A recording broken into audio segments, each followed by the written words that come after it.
तो पहले क्वेश्चन से स्टार्ट करते हैं।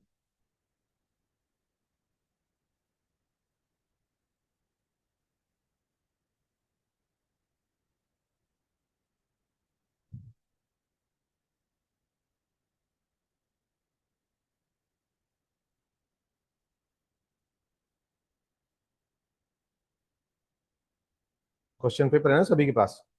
तो पहला क्वेश्चन था, what do you understand by ethics and distinguish between ethics, morality and law. What do you understand by ethics and then difference between morality, ethics and law. इसका answer वैसे मैंने दे दिया था, बहुत अच्छे से समझाया था, और फिर भी बता देता हूं। तो एथिक्स किसकी बात करता है? हमने एथिक्स के लिए क्या कहा था? हमने एथिक्स से कहा था कि एक सेट प्रिंसिपल्स होते हैं समाज के अंदर, देयर आर सर्टेन प्रिंसिपल्स, और उन प्रिंसिपल्स को हमें फॉलो करना होता है। उन प्रिंसिपल्स को मापदंड बना के हम हमारा बिहेवियर वैसा है या नहीं है, तो हम एथिक्स का अनुमान लगाते हैं। ठीक है, तो फर्स्ट ऑफ ऑल आपने क्या देना है? पहले आपने इंट्रोडक्शन देनी है। तो इंट्रोडक्शन में पहला क्वेश्चन क्या है? What is ethics. So you have to define what is ethics. पहले सीधा है, तो सीधा सीधा, तो ethics refers to set of principles. Ethics refers to the set of principles that guide, लिखोगे या that guide human conduct। Definition लिख लो एक लाइन की, एक सैंपल आंसर लिख लो, उसके बाद फिर मैं समझा दूंगा। तो ethics refers to the set of principles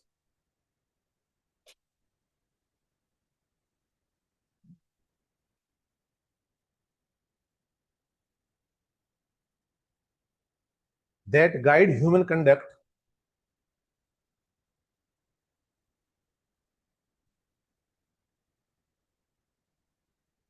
in deciding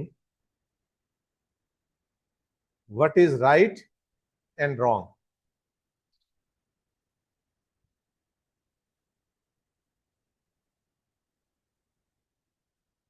फिर हमने बात की थी कि मॉरलिटी इज समथिंग पर्सनल, लेकिन एथिकल के अंदर दोनों आएंगे कि being an professional, your personal behaviour as well as your environmental behaviour. तो उसके अंदर आप लिख लो, it provide standards, it provides standards for behaviour in personal and public life.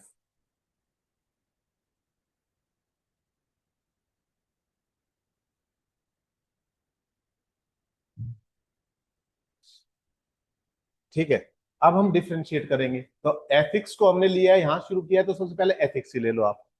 ठीक है, जब हम इनको डिफ्रेंशिएट करेंगे, सेकंड क्वेश्चन क्या था कि difference between morality, ethics and law. तो एथिक्स कोई एक चीज तो एस्टेब्लिश हो गई, तो it is a systematic study of right and wrong, पहला पॉइंट हो गया। सेकंड आपने rational and principle based. Rational means ये अंधविश्वास नहीं है, एथिक्स जो है वो सोचा समझा है कि समाज को किससे फायदा होना चाहिए, तो इसलिए you can use the word rational, and second is principle based, and then third, फिर इसका एग्जाम्पल क्या लोगे? अवॉइडिंग करप्शन सबसे बड़ा है, avoiding corruption and increasing efficiency. ठीक है, करप्शन को क्यों अवॉइड कर रहा है? Because it is unjust. एक करप्शन ही है जो हर जगह चीजों को गिरा रहा है। ठीक है, ये मैं पॉइंट्स दे रहा हूं, इन पॉइंट्स को एलोबरेट कर लेना इनके चारों तरफ। ठीक है, अब कंडक्ट मॉरलिटी की बात करो सेकंड। तो मॉरलिटी क्या है? ये it is very much personal, तो पर्सनैलिटी से जुड़ा हुआ है। पर्सनल एंड सोसाइटल बिलीफ, समाज क्या सोचता है वो, दोनों आएंगे मॉरलिटी में। समाज क्या सोचता है ये कैसे समझ में आएगा हमारा कि हम किन आदर्शों की बात करते हैं। जब देशभक्ति की बात होती है तो हम किन की बात कर रहे हैं? जब ईमानदारी की बात होती है तो हम किन की बात कर रहे हैं, जब सत्यवादी की बात हो रही है तो हम किन की बात कर रहे हैं। इट मीन्स यदि समाज उनकी बात आज भी कर रहा है हजारों साल बाद, तो वो क्या है, वो हमारे आदर्श है। तो समाज वैसा आदर्श चाहता है या उसके समकक्ष चाहता है। तो सेकंड आपने क्या लिख दिया, ये लिख लिया, belief about, societal belief about right and wrong, ये हो गया। सेकंड हो गया often shaped by culture. Morality कैसे शेप में आती है, कल्चर से, रिलीजन से एंड अपब्रिंगिंग से, तीनों। आप किस परिवेश में पल रहे हैं, कहां आप एजुकेशन ले रहे हैं, परिवार का माहौल कैसा है, समाज का माहौल कैसा है, ये सारी चीजें डिसाइड करेंगी कि आपके लिए मॉरलिटी क्या है। एक के लिए मॉरलिटी हो सकती है साथ रहना, एक के लिए मॉरलिटी हो सकती है केवल अपनों को आगे लेके जाना, दूसरों को टॉलरेट ही नहीं करते, तो ये मॉरलिटी। एग्जाम्पल क्या हो सकता है, there can be so many example morality के। तो ऑनेस्ट होना, रिस्पेक्ट एल्डर्स, लव स्मॉल्स, और जो भी है ये आपके ऊपर है, लिख सकते हो, एग्जाम्पल जरूर देने, ठीक है। Now third comes law. Law क्या है, rules enforce by the state, ठीक है। रूल्स एंड रेगुलेशन कह सकते हो, rules and regulation enforce by state, ये लॉ हो गया। तो लॉ इज मैंडेटरी और मैंडेटरी, तो लिखो इसके अंदर लॉ इज मैंडेटरी। मैंडेटरी ये किसी को रिलैक्स नहीं किया जा सकता। इसी के अंदर आप देख दे सकते हो कि क्या कहते हैं, ignorance of law is no excuse, यहां दे सकते हो, इसलिए इट इज मैंडेटरी। और वॉयलेशन पे क्या होता है, मॉरल्स की वायलेशन पे क्या होगा, लोग भाई इतने कहेंगे अच्छा आदमी नहीं है, लेकिन लॉ की वायलेशन पे क्या होगा, पनिशमेंट होगी, तो लिख सकते हो आप, पनिश्ड इफ वायलेटेड, ठीक है। सेकंड एग्जांपल क्या हो सकता है, एंटी करप्शन लॉ। जब हमने ऊपर करप्शन का एग्जांपल दे दिया, सब में वही सेट करेंगे, एंटी करप्शन लॉ, ठीक है। तो पहली चीज हो गई। अब हम कंक्लूड कर रहे हैं, डिफरेंस मेन क्या आ रहा है, एथिक्स किसकी बात कर रहा है, what ought to be done, कैसा समाज होना चाहिए, कैसी ऑर्गेनाइजेशन होनी चाहिए, वो कर रहा है चाहिए की बात कर रहा है, what ought to be done. और मॉरल किसकी बात कर रहा है, what do I believe is right, my belief, जैसा मैं समझता हूं तो वैसा ही तो मैं करूंगा, कैसा करना चाहिए, कैसा मैं हूं, उस पे आ गया। और तीसरा क्या है, लॉ पे, व्हाट इज लीगली परमिटेड, आपकी कोई नहीं चलेगी वहां, जो चीज लीगली है वो करोगे, जो चीज लीगली नहीं है करोगे तो पनिशमेंट होगी। तो ये मेन डिफरेंस हो गए तीनों में, ठीक है। Now conclusion. कंक्लूजन में क्या लिखोगे, कंक्लूजन में लिखोगे कि तीनों के कोऑर्डिनेशन से ही समाज चलता है। ऐसे लोग हैं जो मॉरली इतने स्ट्रांग नहीं है, उनको लॉ रोकेगा, जो मॉरली स्ट्रांग है उनको एथिकल स्ट्रांग भी होना पड़ेगा, ताकि वो ऑर्गेनाइजेशन में फिट हो सके। कई होते ना मॉरली इतने स्ट्रांग है, भाई मुझे तो एकांत ही चाहिए, एकांत है तो फिर भाई यहाँ काम नहीं कर सकते आप, ठीक है। तो उसमें कर लो, a just society required, a just society mean सही सोसाइटी जो है, उसको क्या चाहिए, harmony between the three, ethics के अंदर, मॉरलिटी के अंदर, लॉ के अंदर, दो, all three not always overlap, एक दूसरे को ओवरलैप नहीं करते, नहीं थोड़ा थोड़ा सा तो चल जाता है, ठीक है। So this was the first, clear. अब इसको देखना कि तुमने क्या मिस किया,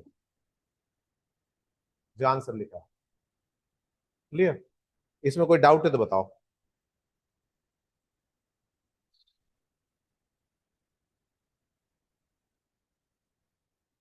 second question was, values are the foundation of ethical conduct, explain. तो values are the foundation,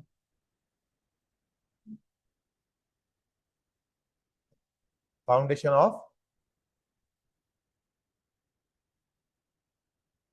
ethical belief, ये था एथिकल कंडक्ट,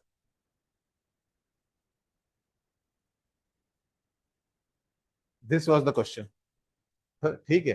तो सबसे पहले क्या बताओगे, सबसे पहले यहां एथिक्स के बारे में जब भी ऐसा क्वेश्चन आए तो देख लेना वो क्या कह रहा है कि वैल्यूज मेन है, वो एथिक्स के बारे में नहीं जानना चाह रहा।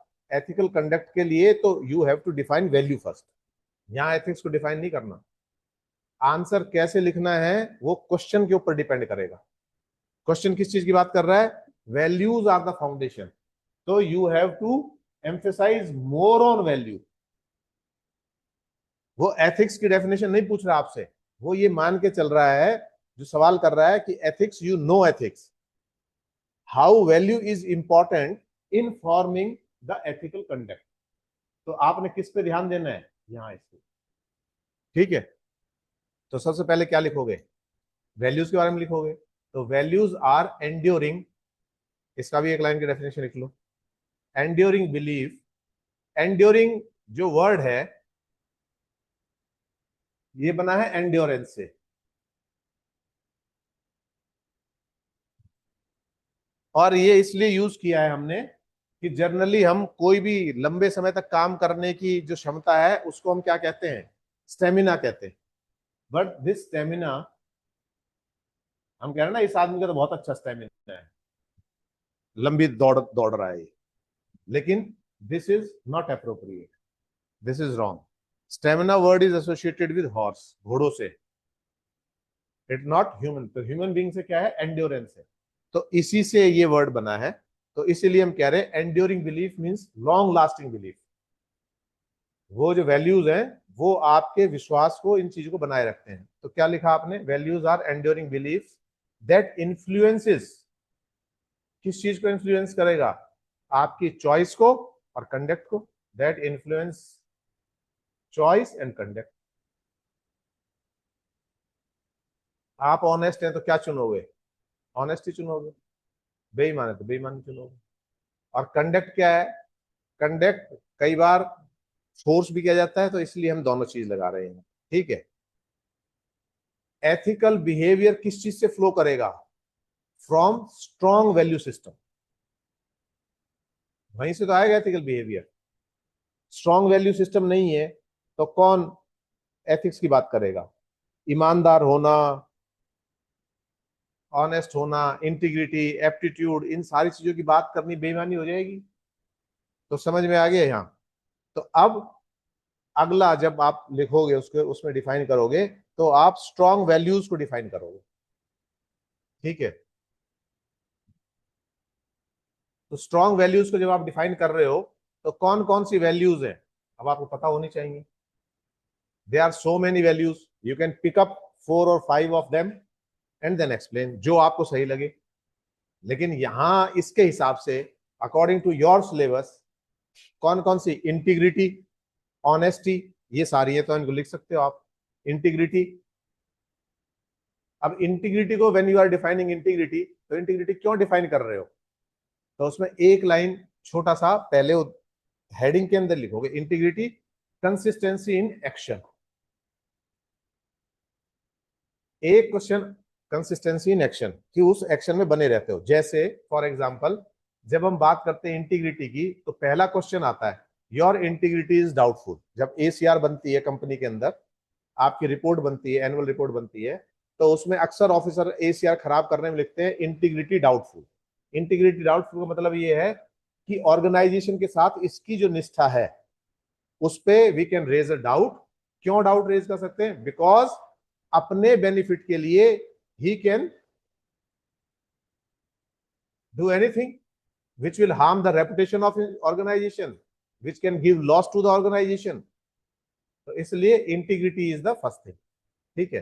देन सेकंड कम ऑनेस्टी। ऑनेस्टी क्या है? ट्रूथफुलनेस, कि आप सच्चाई पे बने हुए हो, जो चीज सही है उसका साथ दे रहे हो। थर्ड आप ले सकते हो इसके अंदर एम्पैथी।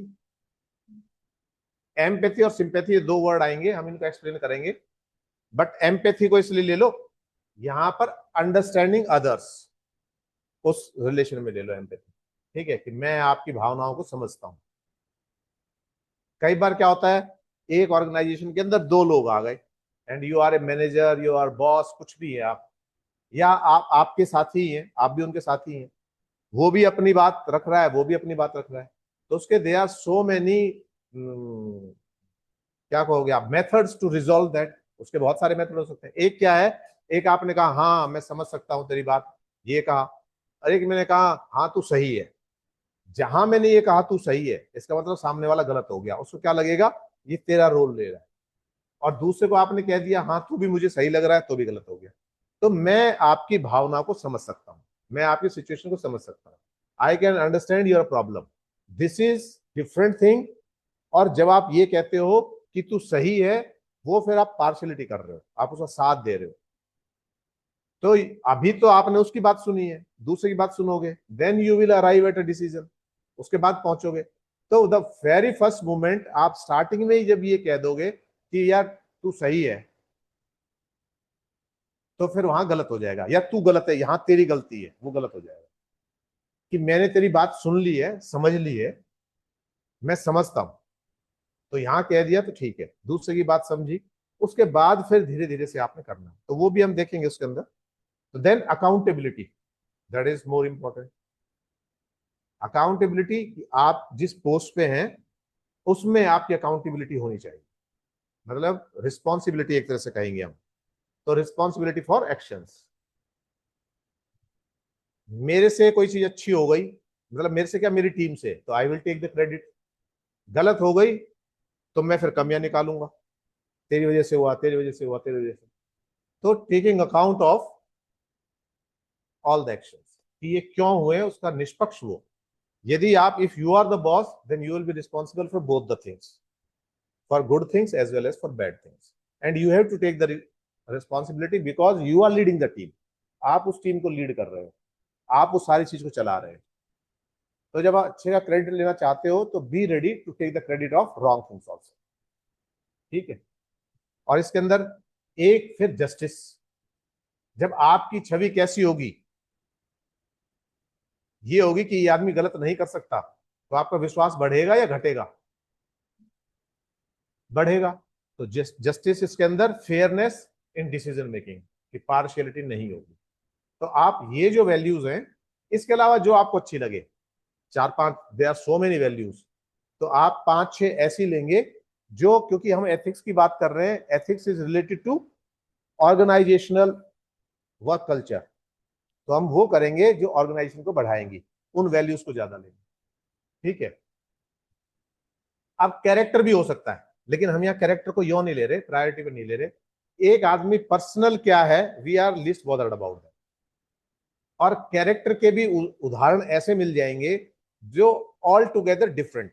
जैसे यदि आप हिस्ट्री में जाते हो, तो if you take the example of Hitler,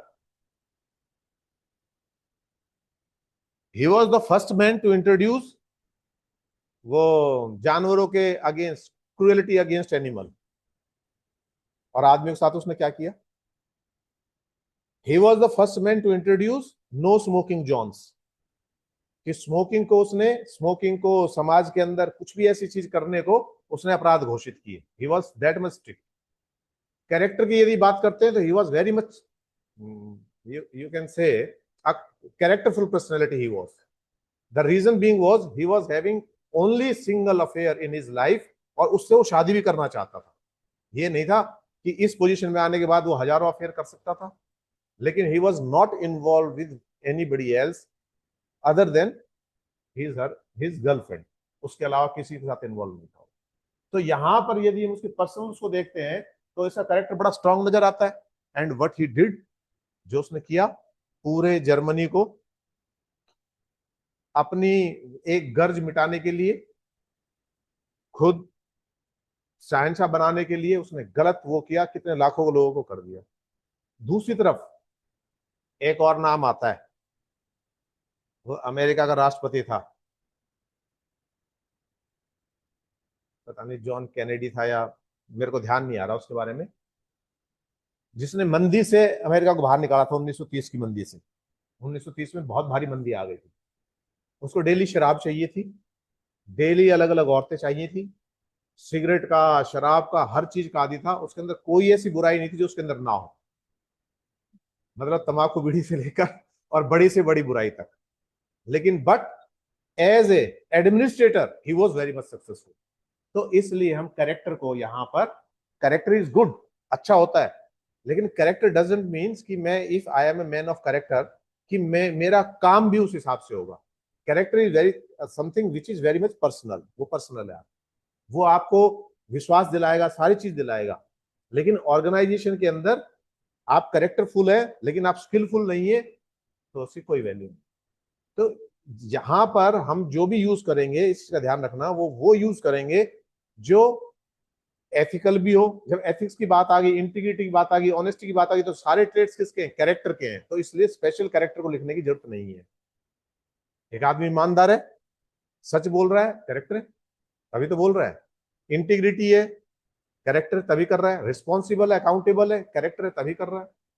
बिना कैरेक्टर का आदमी थोड़ी कर सकता है। तो ये इन बिल्ट है उसके। ठीक है। Then role in public life, किसका? वैल्यू का। अब हम ये देख रहे हैं ना, क्योंकि हम वैल्यू को जो फाउंडेशन बता रहे हैं, वैल्यू को वी आर सेइंग फाउंडेशन, तो इसका फिर रोल क्या है पब्लिक लाइफ के अंदर वैल्यू का, तो वो बताना है हमने। तो सबसे पहला क्या है? क्या बताओ?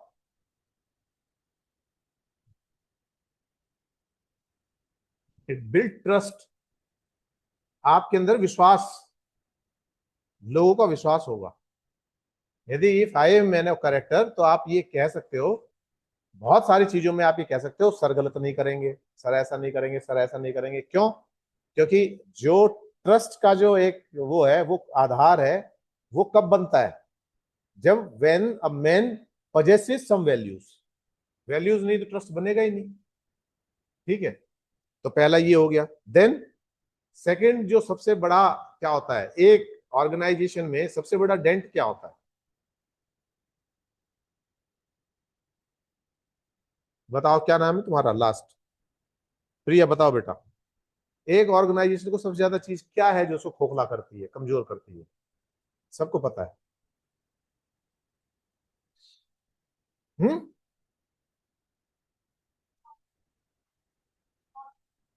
हाँ, तो इसको हम एक और आसान शब्द क्या दे सकते हैं?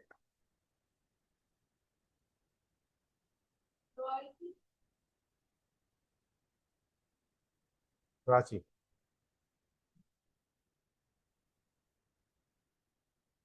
अरे बहुत कॉमन वर्ड है। धोखा तो नहीं।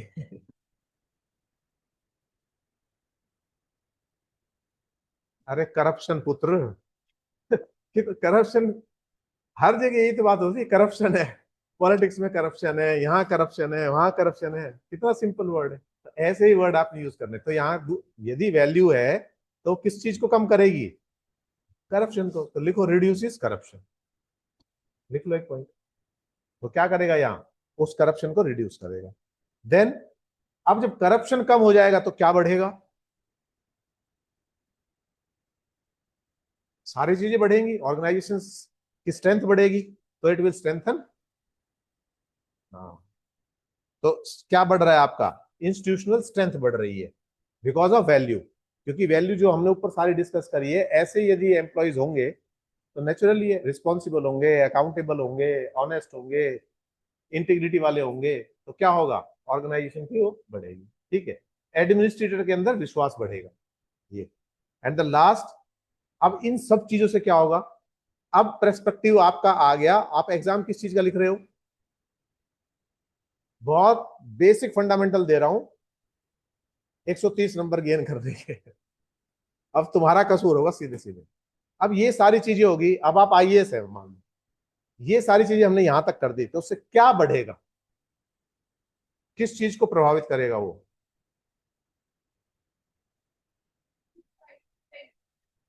सोसाइटी तो बेटा, अब सोसाइटी की बात ही नहीं हो रही है।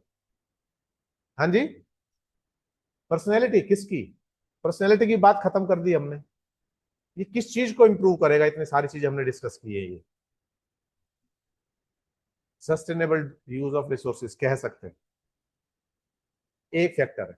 लेकिन बहुत बड़ा फैक्टर, जैसे करप्शन मिस कर रहे थे, ऐसे बहुत बड़ा फैक्टर मिस कर रहे हैं। ईमानदारी की बेटा बात हो चुकी है। अब तो फल लेने की बात आ रही है, पौधा लगा दिया है, बड़ा हो गया है। अब तो आम का सीजन आ रहा है, आम खाने की बात करो। हम्म। सोचो। रहना बताएगी, मुझे पूरी उम्मीद है।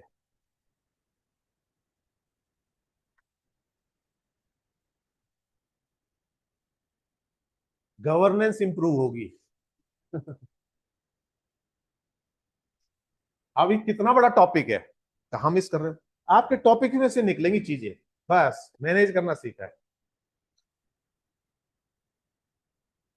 जगलर होता है ना, बस वो सीख जाओ।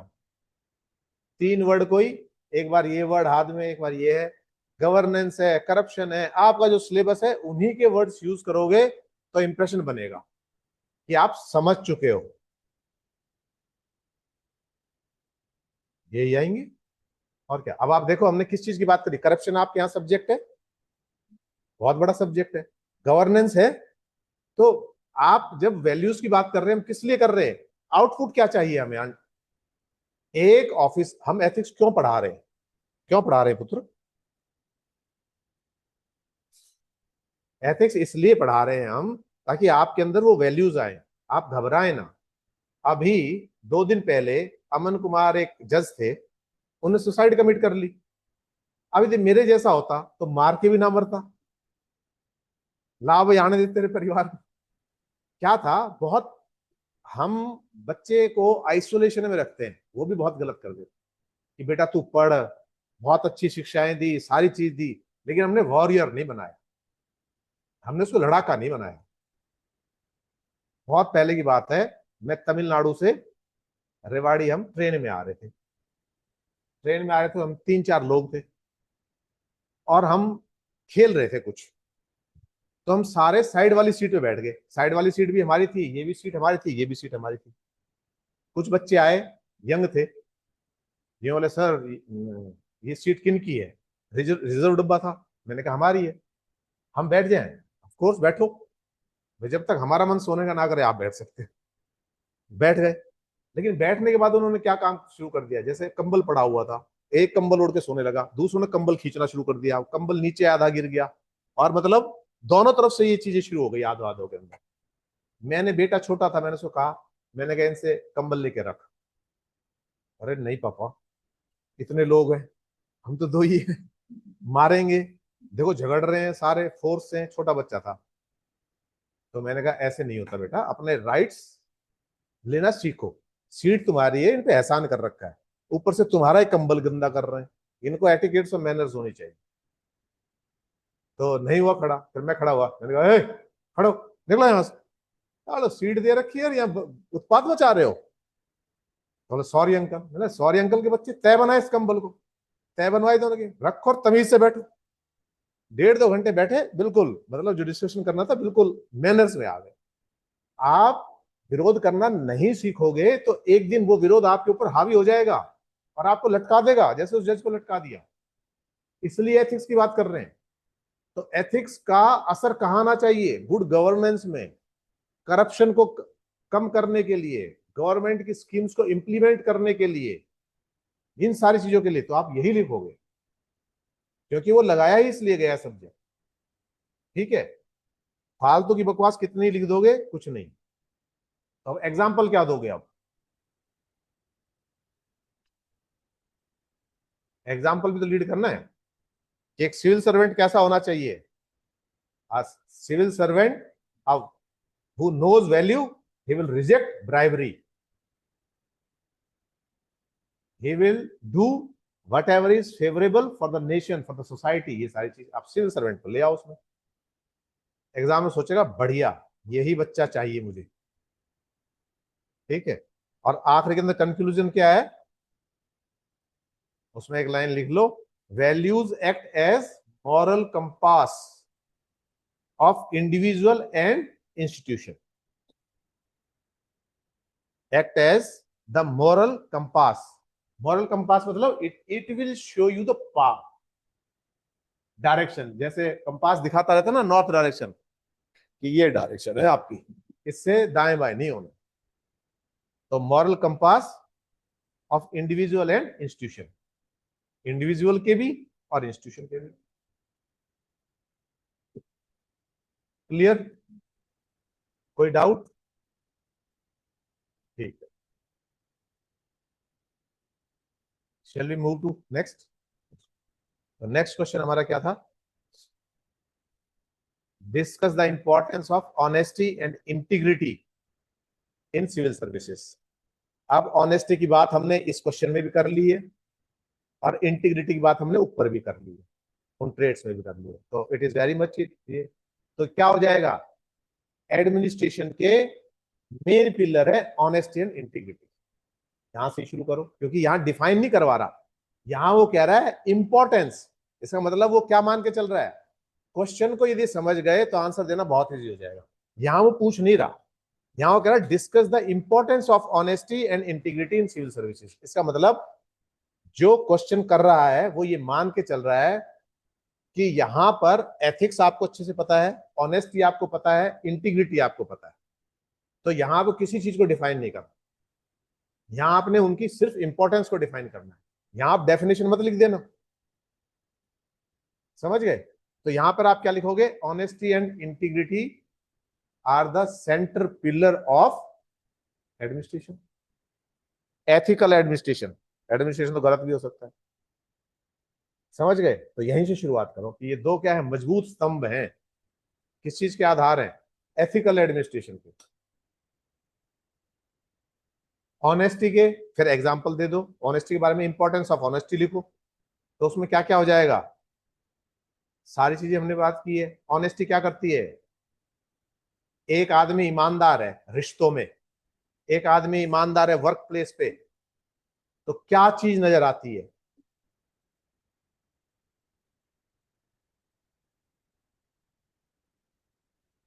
रिश्तों में तुम्हारी गर्लफ्रेंड ईमानदार है या तुम्हारा बॉयफ्रेंड ईमानदार है, तो तुमने मोबाइल फोन मांगा तो उसकी धड़कन बढ़नी चाहिए या दे देगा, लो भाई दिस इज द कोड।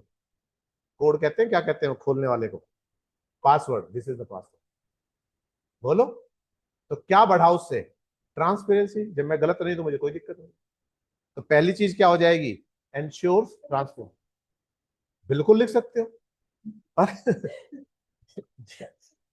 ऐसा एग्जाम्पल मैंने समझाने के लिए दे दिया, लेकिन यहां पर एंश्योर ट्रांसपेरेंसी का मतलब क्या है कि विश्वास बढ़ेगा, कि जब मैं कोई चीज झूठ बोल ही नहीं रहा, मैं झूठ क्यों बोलूंगा, इसके पीछे जब मेरा कोई पर्सनल इंटरेस्ट होगा, मैंने पैसे खाने, तो मैं ऑफिसर को कहूंगा जा भाई तू निकल, तू बेटा छुट्टी ले ले, तू जा जल्दी चला जा, तेरे बच्चे इंतजार कर रहे होंगे। अब मैं बुलाऊंगा पार्टी को, लाओ भाई कितने में बोलो, तो मैं डील कर रहा हूँ। तो ट्रांसपेरेंसी होती तो मैं सबको सामने बुला लेता सबके। वो कहता है सर आपसे पर्सनल बात करनी है, मैं क्या कहूंगा, no personal talks, he is also staff member, आप इन्हीं के सामने बोलो। मेरे से व्यक्तिगत बात है तो फिर आपको ऑफिस नहीं आना चाहिए था, ऑफिस आए हो तो ऑफिस के अंदर नथिंग इज डिस्क्लोज, वो कोई चीज ऐसी नहीं है जो अनडिस्क्लोज है, छुपाई हुई है। तो पहली चीज क्या हो जाएगी, एंश्योर ट्रांसपेरेंसी। सेकंड, जब ट्रांसपेरेंसी बढ़ जाएगी तो क्या कम हो जाएगा, करप्शन। सेकंड, तो कितना आसान है एथिक्स, तो प्रिवेंट करप्शन दूसरा। और ये दोनों चीज हो जाएंगी तो क्या हो जाएगा, आपका विश्वास बढ़ जाएगा। एक आदमी ट्रांसपेरेंट है, ठीक है। अब चलो नहीं सुनाता, मेरे मन में कुछ आ गया था सुनाने के लिए, लेकिन क्लास भी रिकॉर्ड हो रही है इसी को इशू बना लेंगे सारे तो क्या करेगा, बिल्ड सिटीजन ट्रस्ट। हम एडमिनिस्ट्रेशन की बात कर रहे हैं, तो नागरिकों का यदि गवर्नमेंट के लेवल पे है तो सिटीजन का ट्रस्ट बढ़ेगा, एडमिनिस्ट्रेटिव लेवल पे है तो सोसाइटी का ट्रस्ट बढ़ेगा। तो ये दोनों चीजें हैं तो ट्रस्ट बढ़ेगा। तो ये हमने किस चीज की बात की, बिल्कुल सिंपल रखो, टू द पॉइंट रखो, ये चार चीज। अब मुझे उम्मीद है कि इसके बाद जो आंसर लिखोगे जो क्वेश्चन, तो उसके अंदर बहुत सही लिख पाओगे। अब इंपॉर्टेंस ऑफ इंटीग्रिटी की बात कर लो।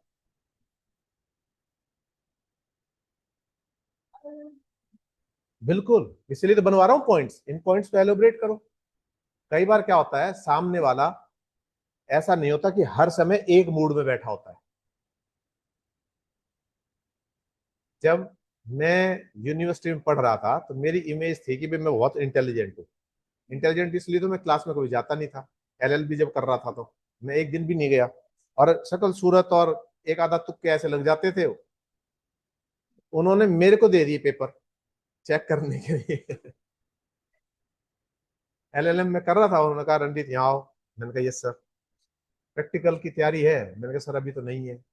चल ठीक है, वो आई विल मैनेज। तो उसने कह दिया तेरे 20 नंबर का जो वो है, उसमें मैं तेरे को नंबर दे दूंगा, do one thing, take these copies और इनको कल तक चेक करके ला। अब हम बैठे हैं, मैं कर रहा हूं चेक। अब यदि आपने पॉइंट्स बना रखे हैं, तो मैं किसी से बात भी कर रहा हूं तो भी वो हाईलाइटेड पॉइंट्स तो मुझे दिख रहे हैं ना, तो मैं एक स्तर से नीचे नहीं जाऊंगा और एक स्तर से ऊपर नहीं जाऊंगा। तो मोर और लेस मैं सबकी कॉपी जो चेक करूंगा उस क्राइटेरिया को फॉलो करेगा। इसलिए points are very much important, इसलिए पॉइंट्स लिखवा रहा हूं। तो उसका मूड नहीं है, पिक्चर जाना है, मेरे हाथ में तुम्हारी कॉपी है और मैंने यार जल्दी कर देना। तो जल्दी कर देगा मतलब क्या है, ये मैं पूरा ना पढ़ के मैं क्या करूंगा? ह्यूमन बीइंग से होता है, ऐसे आदमी के पास आ गई तो क्या करोगे आप? तो पॉइंट्स लिख रखे हैं, तो जल्दी जल्दी में उन पॉइंट्स को वो देख के कर सकता है कि हाँ he is on right track. तो your pointers, your points are just like a milestone. How far Delhi is, कैसे पता लगेगा? तो माइलस्टोन तो ये है। तो इसलिए पॉइंट्स लिखने चाहिए, मेरा मानना है। और मेरी मानोगे तो पार हो, हल्का नहीं हूं मैं। तो इंपॉर्टेंस ऑफ इंटीग्रिटी क्या है? पहला पॉइंट लिखो, इंटीग्रिटी क्या करेगी? देखो, मैं ईमानदार हूं, लेकिन मैं ईमानदार होने के बाद भी मेरा बॉस बेईमान है, मैं उसके खिलाफ कुछ नहीं कर रहा कि मेरे ऊपर कोई बात नहीं आ रही, बॉस बेईमानी करता है तो करने दे, सबऑर्डिनेट्स बेईमानी करते हैं तो करने दे, मुझे कोई लेना देना नहीं। ये ऑनेस्टी यहां तक तो है। लेकिन जहां इंटीग्रिटी की बात आ जाती है, वो कहता है कि why should our organisation, why should my country suffer because of this rascal, इसकी वजह से मेरा देश क्यों सफर करे? It means I will not tolerate. तो integrity is something more than honest, उससे ही बड़ी हो जाती है कि मेरी वजह से क्यों हो। ठीक है, रहना। मैं कह रहा हूं इस क्लास में ही है, इस क्लास में जब हम बच्चे थे तो हमारी क्लास में यूनिटी बहुत ज्यादा थी। तो यूनिटी इन द सेंस कैसे थी कि कोई गलत काम करते थे तो पूरी क्लास पिट लेती थी, लेकिन नाम नहीं बताती थी। तो ये क्या हो गया? ये आप अपने साथियों के प्रति लॉयलिटी हो गई आपकी। ठीक है, you are loyal towards your friends. But teacher ने कह दिया जब तक नाम नहीं आएगा तब तक क्लास नहीं लगेगी। तो हमारे जैसे तो खुश रहते थे जिन्हें पढ़ना नहीं होता था, ठीक है, ना लगे। लेकिन जो बच्चे पढ़ने वाले हैं, जिनको टॉप पोजीशन लेनी है क्लास के अंदर या बोर्ड के अंदर, उनको दुख होता। लेकिन वो इस वजह से, क्योंकि हमारे जैसे फिर उनको जीना ही नहीं देंगे, तो चुप हो गए। अब नुकसान उनका भी हो रहा है, करी तो एक हरकत एक बच्चे ने, लेकिन नुकसान किनका हो रहा है? सबका हो रहा है। तो यहाँ यदि कोई इंटीग्रिटी वाला आदमी होगा तो कहेगा भाई तू भले ही नाराज हो जा, पूरी क्लास तेरे वजह से सफर नहीं करेगी, गलत तू करे, हम तेरे गलत का साथ क्यों दें? समझ में आ गया? तो यहाँ it is the importance of integrity. वो कहेगा सर इसने किया है, अभी मत बोले, मेरे से ना बोले, इसकी वजह से पूरी क्लास थोड़ी सफर करेगी 30 दिन तक। ये ठीक है। तो अपहोल्ड कॉन्स्टिट्यूशनल वैल्यू, इंटीग्रिटी की अपहोल्ड कॉन्स्टिट्यूशनल वैल्यू क्या है? भाईचारे की बात करेंगे, ईमानदारी की बात करेंगे, इक्वलिटी ऑफ स्टेटस की बात करेंगे, जस्टिस की बात करेंगे, लिबर्टी की बात करेंगे। What all that is given in your preamble. जहां भी कॉन्स्टिट्यूशन की बात आए, सटाक से एक विंडो खुल जाए, प्रियम्बल पूरा याद होना चाहिए। बिल्कुल ध्यान रखना, मैंने अपनी लाइफ के अंदर तैयारी की तो बहुत लिमिटेड रिसोर्स से की। एक बुक पढ़ के मैंने जुडिशरी क्लियर की, एक बुक पढ़ के मैंने HCS क्वालिफाई, एक बुक पढ़ के NDA किया, दूसरी बुक और ना किसी से गाइडेंस ली कि 50 आदमी से पूछोगे तो बेड़ा गर्क हो जाना है, ऐसे कर लो, ऐसे कर लो, ऐसे कर लो। तो आप समझ रहे हो, जितने लिमिटेड रिसोर्सेज होंगे, रिसोर्स कैसे होने चाहिए? पक्के होने चाहिए। जहां कॉन्स्टिट्यूशनलिज्म की बात आ जाए, जहां कॉन्स्टिट्यूशन की बात आ जाए, जहां वैल्यू की बात आ जाए, जहां वेलफेयर की बात आ जाए, it is not in ethics, आपके पॉलिटी में आ जाए, हिस्ट्री की, पोस्ट हिस्ट्री की बात आ जाए, इंडिपेंडेंस के बाद की आ जाए, तो there is a single parameter that is preamble. Society की बात आ जाए, you have to focus on that, क्योंकि प्रीएम्बल से ज्यादा कुछ भी नहीं है। इससे ज्यादा क्या उम्मीद करोगे आप? क्या चीज छोड़ रखी है प्रीएम्बल में? तो preamble is very much important, बता रहा हूं, ऊपर से लेकर नीचे तक याद होना चाहिए बिल्कुल। तो कब सुनाओगे?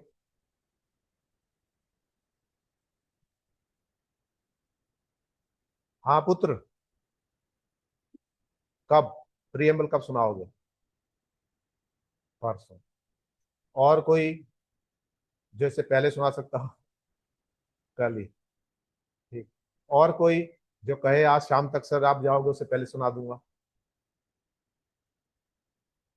This is the spirit. है कोई?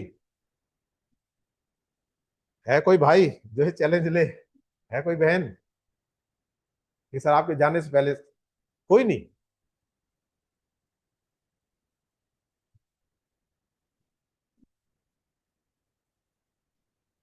बहुत आराम से याद होगा, कोशिश करके देखो। हम्म।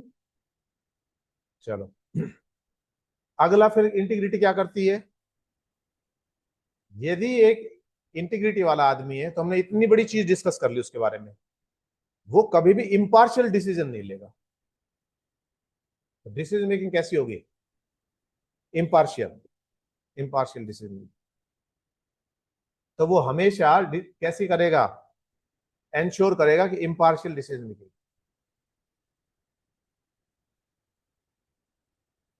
और लास्ट चीज, ये सारी चीजें होंगी तो उसका नतीजा क्या होगा?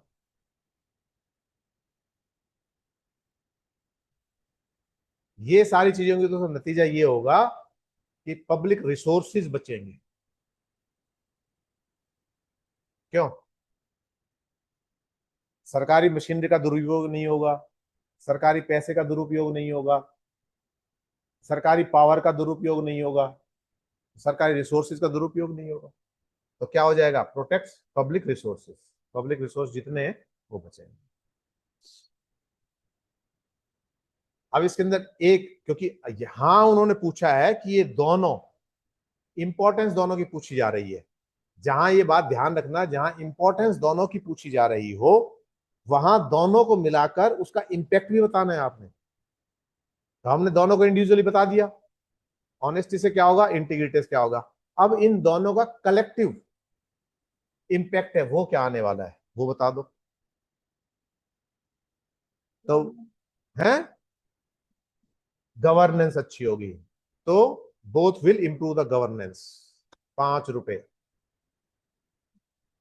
का इनाम जाता है इस होनहार बच्ची को। अब लिखो, तो उससे गवर्नेंस इंप्रूव होगी तो क्या होगा? बेटर सर्विस डिलीवरी होगी। पासपोर्ट के लिए इनके लिए कोई पैसा नहीं मांगा जाएगा।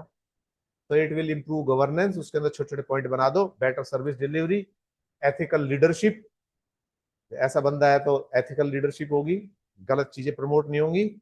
और इंस्टीट्यूशनल क्रेडिबिलिटी, क्रेडिबिलिटी जो है वो बढ़ेगी। ये जो विभाग है ये बेईमान नहीं है। ठीक है। एग्जाम्पल क्या है? An officer resisting political pressure. Political, सबको पता है पॉलिटिकल प्रेशर के अंदर गलत होते हैं, या प्रेशर ऑफ सुपीरियर। ऐसा आदमी क्या है, उस प्रेशर को मानेगा ही नहीं, ना पॉलिटिकल प्रेशर को मानेगा, ना पर्सनल प्रेशर को, उसके यार दोस्त है उसको मानेगा, जो हमने पहले बात की थी। ठीक है। और ना ही सुपीरियर का प्रेशर मानेगा, मानेगा ही नहीं। ठीक है। तो कंक्लूजन क्या है? Without honesty and integrity governance loses legitimacy. विश्वसनीयता को खो देगी। Conclusion, without honesty and integrity governance loses legitimacy.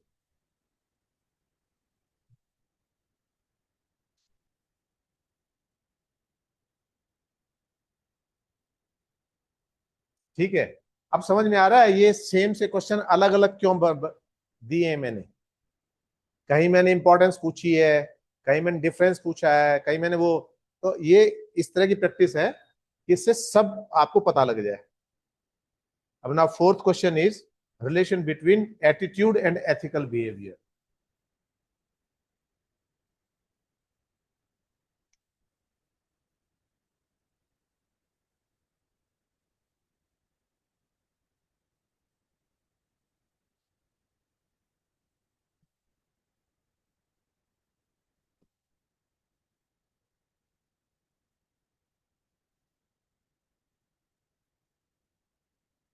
Attitude का मतलब, यहाँ वो एटीट्यूड मत लगा लेना बड़े एटीट्यूड में रहती है रहता है, यहाँ वो मतलब नहीं है इस एटीट्यूड का। एटीट्यूड का मतलब ये है, अब जैसे आज क्या है, इलेक्शन चल रहे हैं, 8 बजे से क्या आने शुरू हुए, नतीजे? नहीं, नतीजे तो आएंगे 12 साढ़े 12 बजे। अरे वोटों की काउंटिंग चल रही है, तो शुरू के 1 डेढ़ घंटे क्या आते हैं, उसको क्या कहते हैं, रुझान। उसको क्या बोलते हैं, रुझान। रुझान आने शुरू हो गए, रुझान मीन्स लोगों का इंटरेस्ट दिखना शुरू हो गया कि किस पार्टी को जिता रहे हैं, किस पार्टी को हरा रहे हैं। तो ये जो एटीट्यूड है, इसके लिए अप्रोप्रिएट वर्ड है इंक्लिनेशन। ये हमारा झुकाव किस ओर रहता है। तो इसका मतलब क्या है, जैसे हमारे वैल्यूज होंगी, जैसे हमारे अपब्रिंगिंग होगी, जैसे हमारा कल्चर होगा, जैसे हमारे संस्कार होंगे, वैसा ही हमारा एटीट्यूड होगा। तो attitude will depend upon in factors पे डिपेंड करेगा। समझ में आ गया एटीट्यूड? अब एटीट्यूड का यूं देख लो, मैं जीवन के अंदर क्या बनना चाहता था, या तुम क्या बनना चाहते हो, वो कई बार तो बाद तक भी नहीं पता लगता, बहुत बाद में पता लगता है। मेरे को इसने कहा ये कर लो, उसने कहा ये कर लो, उसने कहा तो वैसा कर लिया, इसने कहा तो ऐसा कर लिया, लेकिन बहुत बाद में पता लगा कि मेरी जो स्ट्रेंथ थी वो कुछ और थी, और मेरा एटीट्यूड था वो कुछ और चीज की तरफ बढ़ रहा था। बहुत सारे लोग आपने देखे होंगे, अलग अलग जॉब्स में कर जाते हैं, फिर रिजाइन करके और कोई हीरो बन जाता है, कोई पेंटर बन जाता है। जैसे यहाँ पर एक वो थी भारती अरोड़ा, आईपीएस, गुड़गांव की कमिश्नर भी रही हुई है। तो क्या थी, जब वो रेवाड़ी के अंदर आई थी तो उन्होंने देखा सड़कों पे बहुत गाय वाय हैं, तो एक ट्रक पकड़ा पुलिस ने। तो पुलिस ने एक ट्रक पकड़ा, वो किनकी भक्ति करती थी, श्री कृष्ण की। और श्री कृष्ण गवाले भी हैं और गाय को प्रेम भी करते हैं, उनकी मूर्ति के साथ आपने देखी हुई गाय खड़ी हुई। तो उसने देखा, जब वो गाय का वो जो कंटेनर खाली कराया, तो उसमें 27-28 गाय निकली मरी हुई हालत में। मतलब भूखी पिसाई थी, 3-4 दिन से उनको लेके जा रहे थे, तो उनको खाना वाना नहीं देते ताकि वो यों क्यों बैठी रहे एक कंटेनर के अंदर, एक के ऊपर एक डाल रखी थी, उनकी हालत बहुत खराब थी। तो the moment she saw the condition of those cows, उसने देखी तो थोड़ी सी अंदर से द्रवित हो गई, और उन्होंने कहा कि इनके लिए एक गौशाला बनाओ। तो लोगों ने कहा गौशाला तो बहुत देर में बनेगी, उसने कहा नहीं नहीं, कोई देर में नहीं बनती, अभी जो मेरी कोठी के पीछे प्लॉट खाली पड़ा है उसके अंदर चारे की व्यवस्था करो, विद इन आवर चारे और पानी की दोनों व्यवस्था करो, पानी नहीं होता तो मेरी कोठी से पाइप डालो, एक टंकी में आओ अभी करो, और 24 घंटे के अंदर जितने शहर के रईस हैं, जो समाज सेवी है, उन सबको बुलाओ। उसने मीटिंग बुलाई और सबसे कहा 25-25 हजार रुपये सारे दो, इन गायों का इंतजाम करो, और अब से जो भी गाय पकड़ी जाएंगी उनका हम बंदोबस्त करेंगे। So this was an idea. उसका रुझान किस तरफ था, भक्ति की तरफ था, और अल्टीमेटली उसने गौशाला बनाई। पुलिस ने गौशाला बना दी, सोचो, पब्लिक के सहयोग से पुलिस पब्लिक गौशाला पहली बनी। और उसके बाद यहां तक नहीं रुकी वो, उसके बाद सी रिजाइन फ्रॉम द जॉब, वो वृंदावन चलेगी पूरी तरह से भक्ति में। सो जिस समय वो आई होंगी, तो उस समय she has not recognise her attitude, कि मेरा ओरिजिनल एटीट्यूड क्या है उसको नहीं पता था। But with the phase of time, समय गुजरता गया, धीरे धीरे उन चीजों को करती गई, और चीजें बेकार लगती गई जीवन के अंदर, तो वो एटीट्यूड निकल के आया। हमारे जीवन में भी हमें नहीं पता होता, हम कोई चीज पैसों के लिए कर रहे होते हैं क्योंकि समाज में पैसा बहुत इंपॉर्टेंस रखता है, कोई चीज किसी और चीज के लिए कर रहे हैं। लेकिन एक समय जब हमारे जो एटीट्यूड है, हमारा जो रुझान है, वो प्रबल होता है उस चीज के लिए, हम बने किस लिए, जब ये सवाल आता है, तो फिर हमें लगता है कि ये तो बेईमानी हो गई।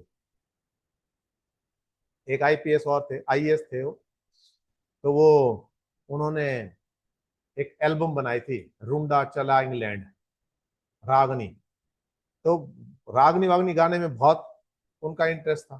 तो उनको जब वो 45-50 साल के हो गए तब पता लगा कि तेरा असली जो एटीट्यूड है वो तो कल्चर है, वो तो हरियाणवी है, वो तो फिल्म मेकिंग और ये सारी सॉन्ग और ये सारी चीजें। तो फिर वो सारी चीज छोड़ के वो उसमें लग गए। बहुत सारे लोग होते हैं वो छोड़ के हिमालय पे चले जाते हैं, घर गृहस्थी छोड़ के। बहुत सारे लोग जो होते हैं वो उस यात्रा पर जाते हैं, वापस आ जाते हैं। जैसे वो आईआईटी बाबा छोड़ के गृहस्थ में आ गए। ठीक है। तो मतलब क्या है कि अपने एटीट्यूड को पहचानना, this is a great thing,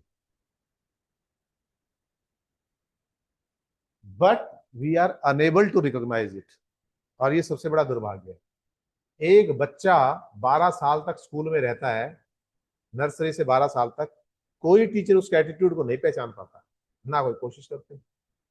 और जहां कॉलम होता है एटीट्यूड का, उसमें क्या लिखते हैं, पेंटिंग अच्छी लगती है इसको, ये अच्छी लगती है, ये अच्छी लगती है। अरे भाई, इसको कविता करनी अच्छी लगती होंगी, इसको कुछ और करना अच्छा लगता होगा, लेकिन हम क्या कर देते हैं, हम सप्रेस कर देते हैं उस एटीट्यूड को। और जो चीजें चल रही होती हैं उस ट्रेंड में उसको धक्का दे देते हैं, और उस ट्रेंड के चक्कर में वो भूल ही जाता है, उसकी आत्मा पर दबाव पड़ जाता है। अब तुम में से कितने हैं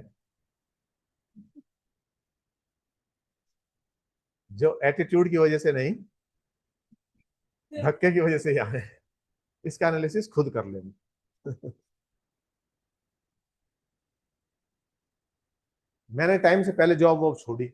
मुझे तो समझ में आने लगा कि मैं इन सारी चीजों के लिए नहीं हूँ, I am wasting my time, my energy, my potential.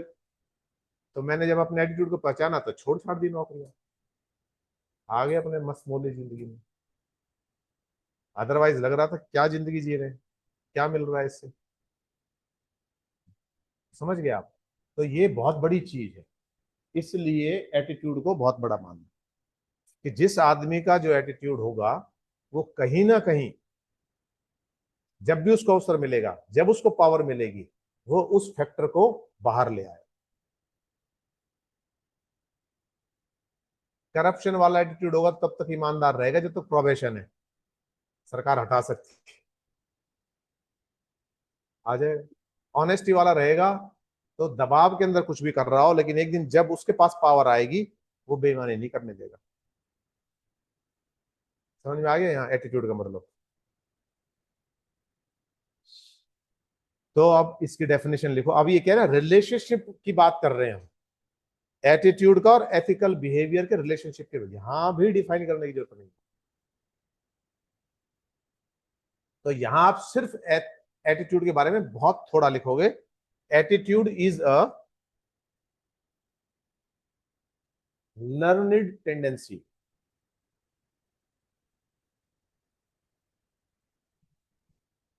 To think और act in a certain way. समझ में आ गया?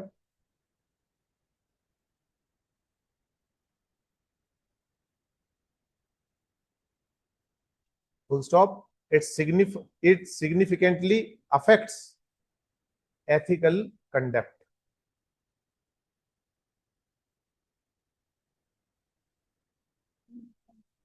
Affects ethical conduct, ethical conduct. तब क्या समझ में आया? बेटा तुम आगे आ जाओ, एक कुर्सी और आगे आ जाओ, मुझे थोड़ा ऊर्जा ज्यादा खर्च करनी पड़ रही है बोलने के लिए।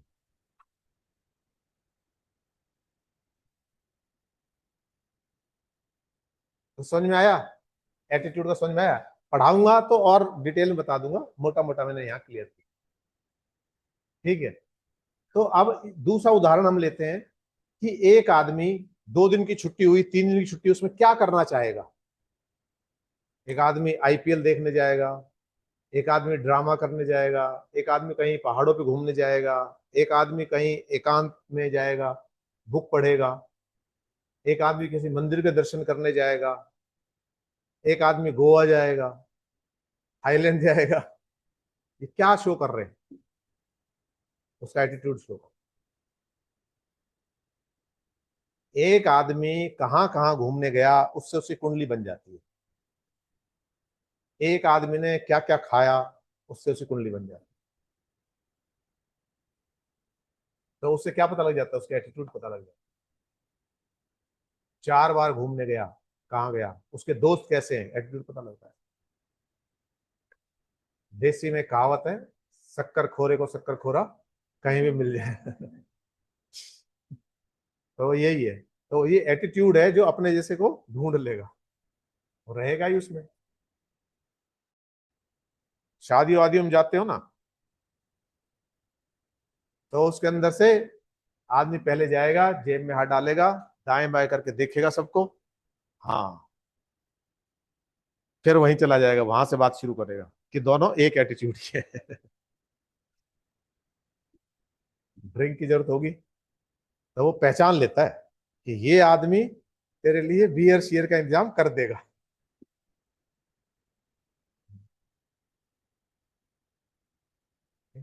और देखो, यदि आप देखोगे, ध्यान से देखोगे इस चीज को, तो जब आप जाते हो तो आप एक ऐसे आदमी से रास्ता पूछते हो जनरली। आपने मंदिर का रास्ता पूछना होगा तो कैसे पूछोगे? कुर्ता पजामा धारण कर रखा होगा, माला होगी, ऐसा तिलक विलक लगा रखा होगा। और एक दूसरा है, थोड़ी वैसी किस्म की पहन रखी है ड्रेस, रंग बिरंगी सी, हेडफोन लगा रखे हैं, पैर भी आधे आधे रख रहा है। अलग तरह से चल रहा है। उससे आप पूछोगे भाई साहब मंदिर, व्हाट ब्रो? समझ? तो आपने यदि कोई क्लब का पता पूछना है तो आप किसके पास जाओगे? उसी के पास जाओ। तो ये क्या है? His dressing sense shows his attitude. किस तरह के रुझान है उसके, ये पता लगता है, आइडिया। ठीक है, लेकिन कई बार धोखा भी आ जाता है। आजकल धोखे भी हो जाते हैं, उसको ही पहचानना बहुत ज्यादा जरूरी है।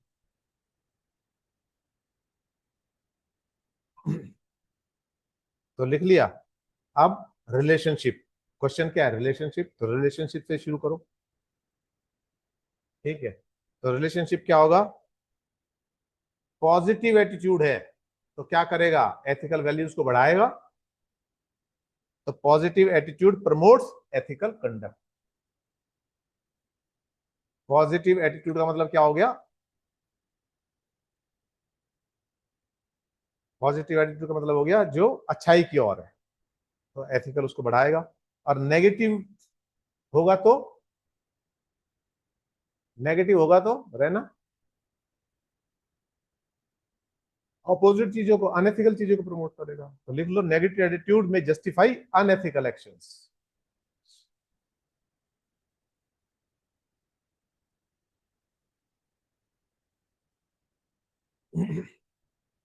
कोर्ट के अंदर कई बार ऐसी सिचुएशन आ जाती है, वो बंदा, एक केस था, बड़ा कॉम्प्लिकेटेड केस था। कॉम्प्लिकेटेड क्या था कि कोई नया नया जज लगा था, और एक्चुअल वाला एटीट्यूड उसमें तगड़ा था।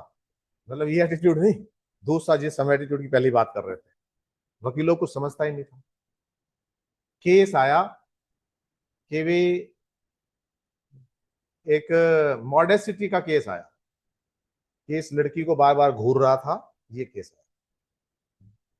तो उसने सवाल किया कि इस लड़की को कैसे पता लगा ये घूर रहा था?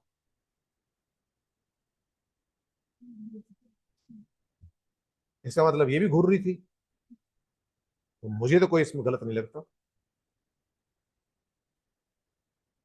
फिर जूनियर गए हुए थे, ये बोला सर ये तो बात निकल गई हाथ से उसने ये क्वेश्चन कर लिया, तो आर्ग्यूमेंट तो फिर आपको करना पड़ेगा।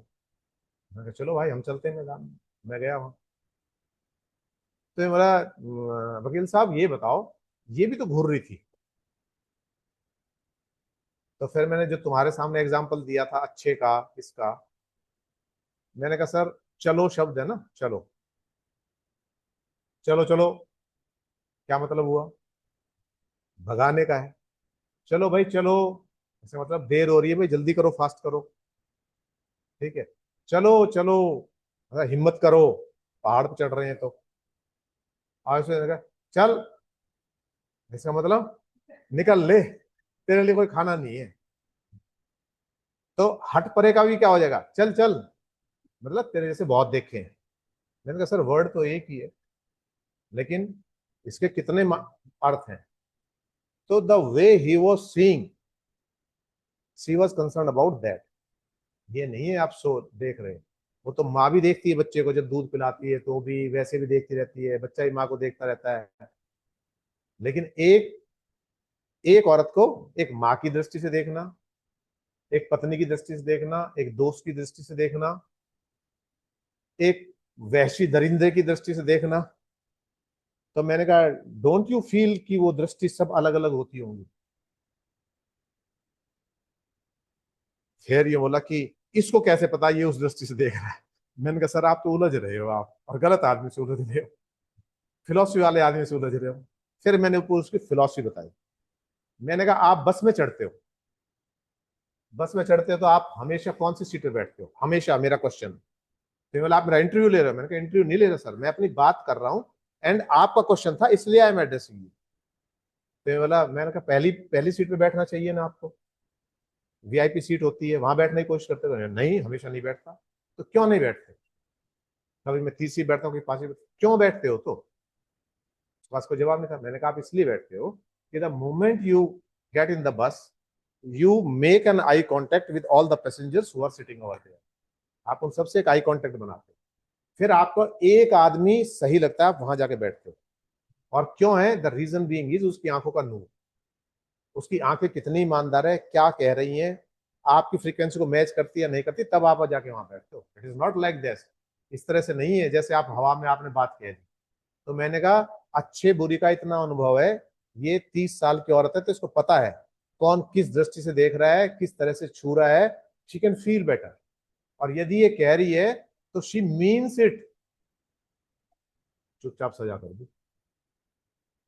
वो किस उसमें था, उसका एटीट्यूड कहा रहा होगा, उसमें लड़कियां ही ताड़ी होंगी, तो उसको कोई बुराई नजर नहीं आई। लेकिन हमारे जैसे जो महिलाओं को बहुत इज्जत देते हैं, और तो बच्चे हंस रहे हैं, इज्जत देते हैं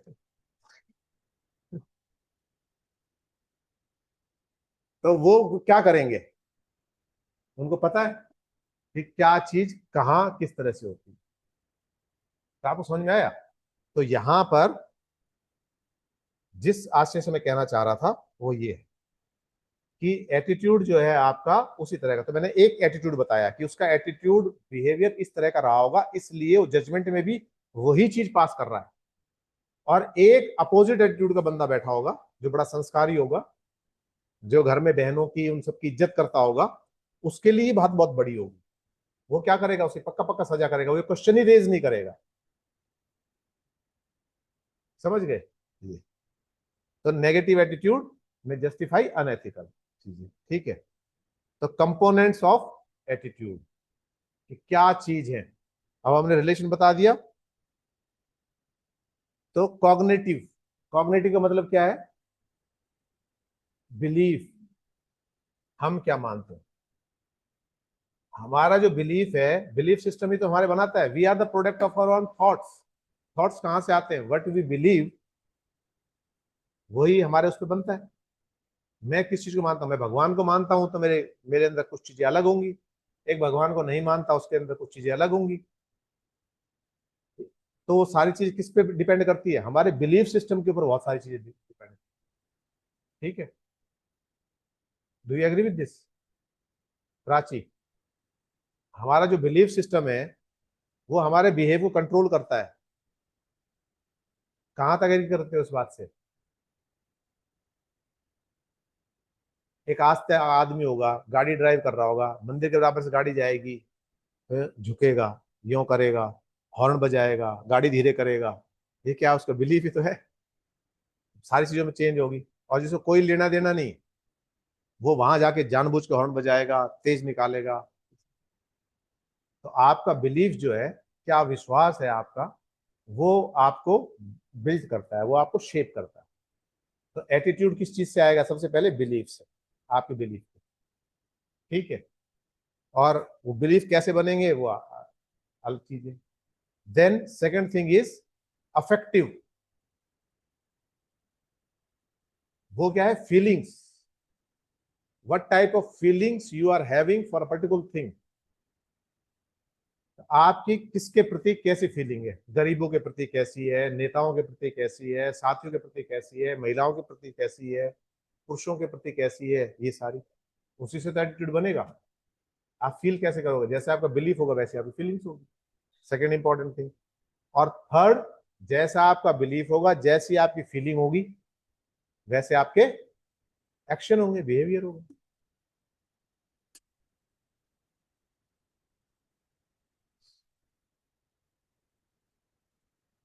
ठीक है। अब एग्जाम्पल क्या दोगे?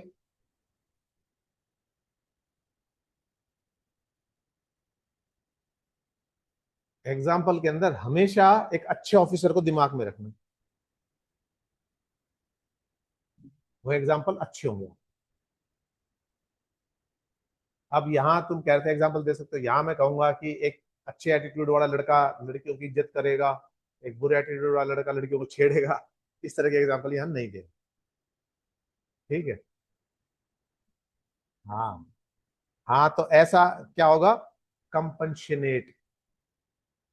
उसके अंदर क्या होगा? एक ऐसी भावना होगी। कंपैशनेट ऑफिसर कैसा होगा? जो दूसरों के दुख को समझे। जो लोग दयनीय स्थिति में है, वनरेबल है, उनकी भावनाओं को समझे। तो आप लिख सकते हो। तो एक compassionate officer is more likely to act ethically towards vulnerable groups. ठीक है। अब फैक्टर्स अफेक्टिंग एटीट्यूड। क्या क्या फैक्टर्स हैं जिनसे एटीट्यूड बनता है या प्रभावित होता है? आप सटासट बता दो। कितने बच्चे बैठे हो? एक एक करके बोलो। बताओ। ये रुझान कैसे बनते हैं? किन चीजों से बनते हैं? बहुत रामायण गा ली मैंने। ये समझ लो, एक टॉपिक एटीट्यूड का टॉपिक सही कवर कर दिया। बताओ अमित। ऑनेस्टी। ठीक है। तुम बताओ। मैं ये कह रहा हूं कि ये जो कौन से फैक्टर्स हैं जो एटीट्यूड को इफेक्ट करते हैं, या जिनसे एटीट्यूड बनता है, या जिनसे एटीट्यूड प्रभावित होता है? ये। हाँ जी। ऑनेस्टी, चलो। और जो जिस एनवायरनमेंट में रह रहा है। गुड। ऐसे जवाब की उम्मीद थी। और बताओ। क्या नाम? मिंदरजीत? मनिंदर? मनिंदर बताओ। प्रिया बताओ बेटा। तब तक वो सोच रही है। पर्सनैलिटी। चलो, ये तो वही बराबर आ गया। Personality is form because of, attitude is form because of. उस बिकॉज ऑफ को ढूंढो, किसकी वजह से बन रहा है?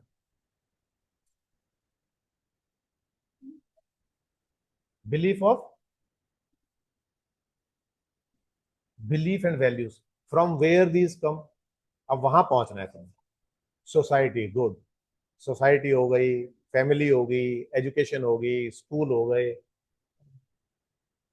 ठीक है। तो लिख लो family, society, education and experience also. Experience से भी चीजें पता लगती है ना, कि मैंने गलत की। बुरे एक्सपीरियंस को आदमी दोबारा दोहराना चाहता है? नहीं, ही टेक लेसन फ्रॉम देम, उनसे वो शिक्षा लेता है, तो दैट ऑल्सो फॉर्म एटीट्यूड।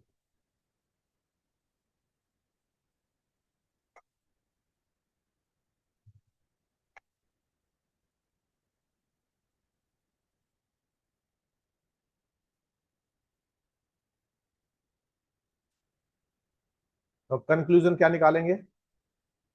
बहुत ही खतरनाक वाला कंक्लूजन निकाल देते हैं कि एथिकल गवर्नेंस रिक्वायर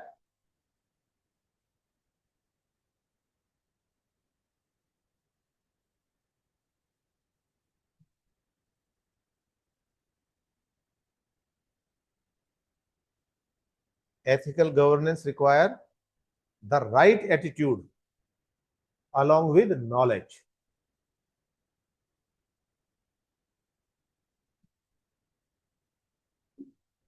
किसी चीज की जानकारी नहीं है तो मुझे कर ही नहीं पाऊंगा उसके बारे में कोई डिसीजन।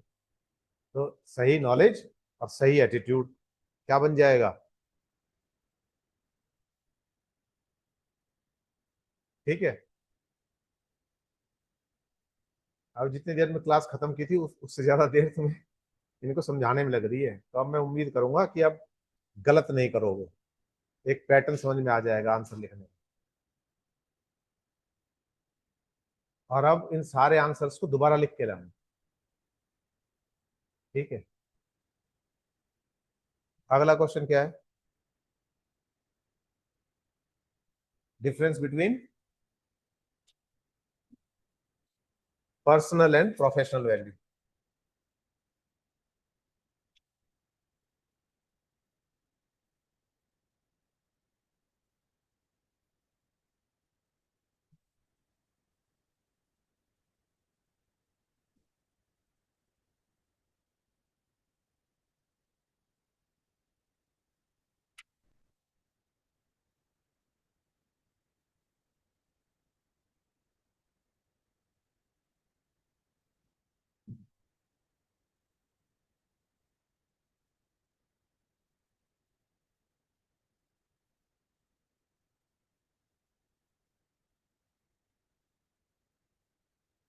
और इसके साथ एक और है, कैन दे कन्फ्लिक्ट? क्या इनके अंदर कोई कन्फ्लिक्ट हो सकता है? पर्सनल वैल्यू कुछ और कहती है, प्रोफेशनल वैल्यू कुछ और कहती है।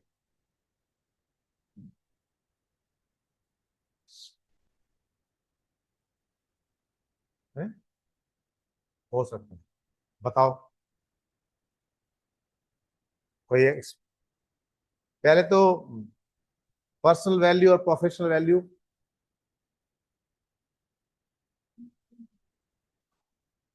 रेस्पेक्टिव ठीक है, और ये उससे अलग कैसे है प्रोफेशनल वैल्यू से?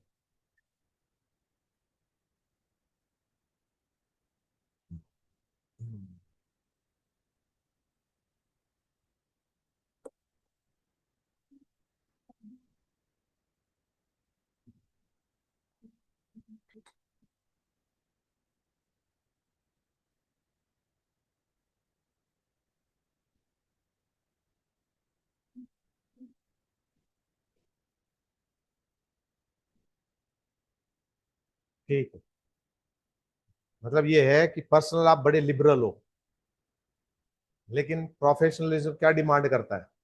First of all confirm the things and then do. उसमें यदि कोई चीज है तो फिर आप उन सारी चीजों को ध्यान में रख के करेंगे। तो यहाँ आपके जो लिबरल वैल्यूज हैं, या जो आप बहुत शालीन हो, ये हो वो, शालीनता हमेशा काम नहीं आएगी, कई बार स्कॉल्ड भी करना पड़ता है, कई बार डांट भी लगानी पड़ती है। तो professional requirement and personal requirements are all together different. तो लिख लो इंट्रोडक्शन में क्या लिखोगे आप? Personal and professional value. अब दोनों में सुनो, अब दोनों को हमने नीचा नहीं दिखाना है कि एक को हम नीचा दिखा दें और एक को हम ऊपर दिखा दें। कन्फ्लिक्ट तभी होता है जब बराबर की चीज होती है। मतलब आपको समस्या कहाँ आएगी? आप मार्केट में गए, दोनों चीजें आपको अच्छी लग रही है, तो आपको समस्या आएगी उसके चुनाव में।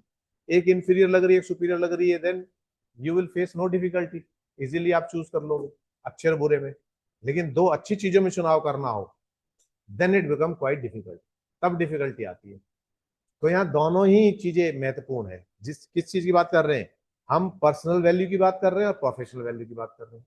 तो दोनों ही अपनी जगह सही है।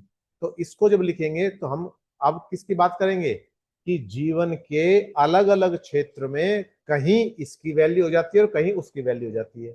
यदि हम समझ गए कि कहां पर किस चीज को वैल्यू देनी है, तो हम हमारा कंडक्ट बढ़िया हो गया। तो लिख लो, personal and professional value guide conduct in different sphere of life, अलग अलग जगह।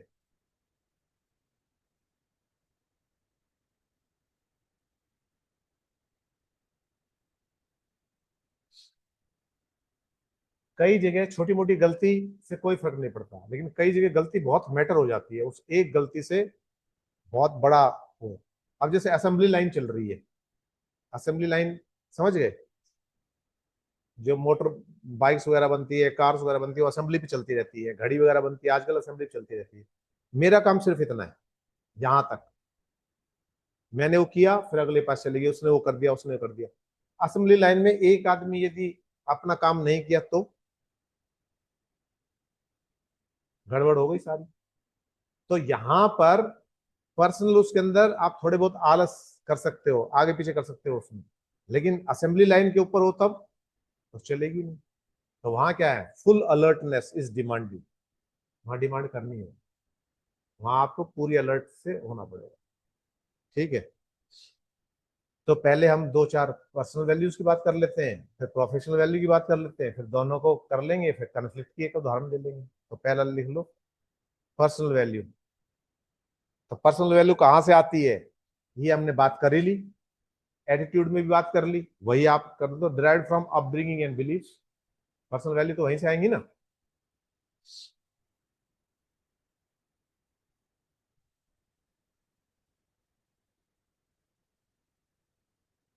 एग्जाम्पल क्या हो सकता है, अब जब पर्सनल की बात कर रहे हैं तो उसका एग्जाम्पल वो पर्सनल लेके आओगे आप। तो loyalty towards family, loyalty towards पत्नी, पति, माँ बाप, किसी को भी कह सकते हो, तो फैमिली ज्यादा सही रहेगी। कोई पत्नी पीड़ित हुआ तो नंबर काट देगा ये। ठीक है। तो इसलिए ऐसा लिखो कि जहां उलझन ही ना पैदा हो। तो एग्जाम्पल हो गया लॉयल्टी टू फैमिली। ठीक है। दूसरा प्रोफेशनल वैल्यू,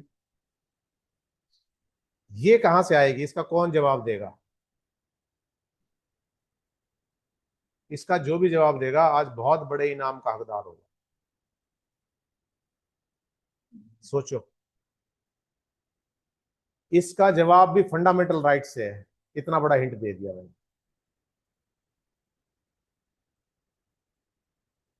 मतलब फंडामेंटल राइट क्या, मतलब उस कॉन्स्टिट्यूशन में है, पहले 60-70 तक ही है इसका जवाब। चलो और नैरो डाउन कर देता हूँ, फंडामेंटल राइट्स निकाल दो, कम कर दिया ना यहां तक का, 32-35 तक कम कर दिया, मैंने कम कर दिया बेटा, वहां तक नहीं जाना। चलो 45 से 55। अब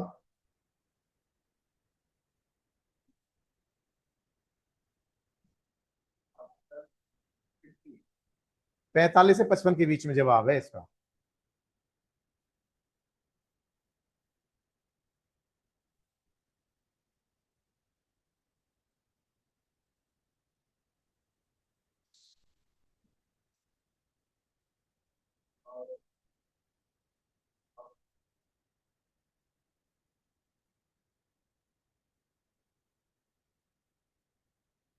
मैंने कहा कि तू +2 में यदि तू इतने नंबर ले आएगा, बेटे से कहा, तो तेरे को मैं बाइक दिलवा दूंगा तेरी पसंद की। ये बोले, माँ बाप का ख्याल रखते हैं हम, अपनी उम्र का रखते हैं, ये उम्र बाइक चलाने की नहीं है और आपको पैसे की जरूरत है, तो तुम भी मेरे पैसे बचाना चाह रहे हो।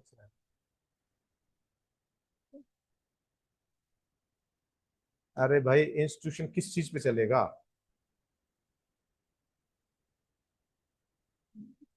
है? इंस्टीट्यूशन एजुकेशन कहाँ से आ गई? आईएएस आईपीएस किस चीज को वैल्यू करते हैं? कोड ऑफ कंडक्ट, बिल्कुल नजदीक है।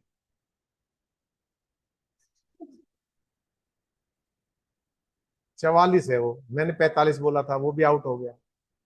ड्यूटीज, फंडामेंटल ड्यूटी, किस पे जोर रहेगा इंस्टीट्यूशन का? आपका कर्तव्य क्या है उस पे जोर रहेगा, ड्यूटी पे जोर रहेगा। तो ड्राइव फ्रॉम इंस्टीट्यूशनल ड्यूटी, कि आपके पद की क्या जिम्मेवारियां हैं, आपको क्या ड्यूटी परफॉर्म करनी है, उसके ऊपर रहेगा। कोड ऑफ कंडक्ट किसने बताया था? प्राची ने। बहुत नजदीक, कोड ऑफ कंडक्ट सही हो बिल्कुल, मतलब ड्यूटी कह देते तो बिल्कुल ही पिन पॉइंट था, पर ये भी सही था, कोड ऑफ कंडक्ट। तो किस पे करेगा कि आपको क्या करना है, आपकी क्या जिम्मेवारियां हैं, आप जिस पोस्ट पे हो उस पोस्ट पे you have been assigned certain duties, वही तो डिफाइन करेगी आपकी अथॉरिटी को कि आपको क्या करना है और क्या नहीं करना। तो ये, और एग्जाम्पल,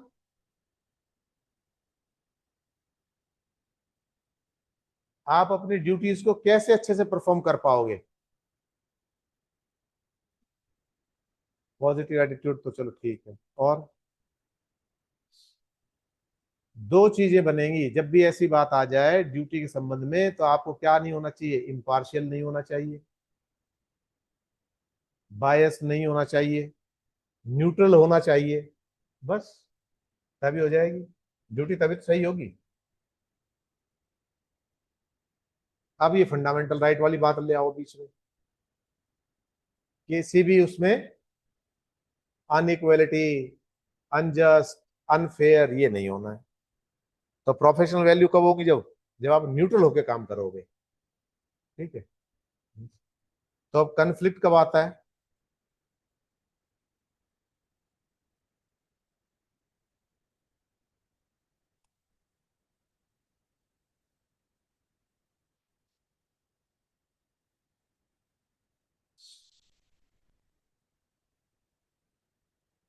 पर्सनल कन्फ्लिक्ट कब आएगा? प्रिया, बताओ बेटा। मनिंदर, बताओ।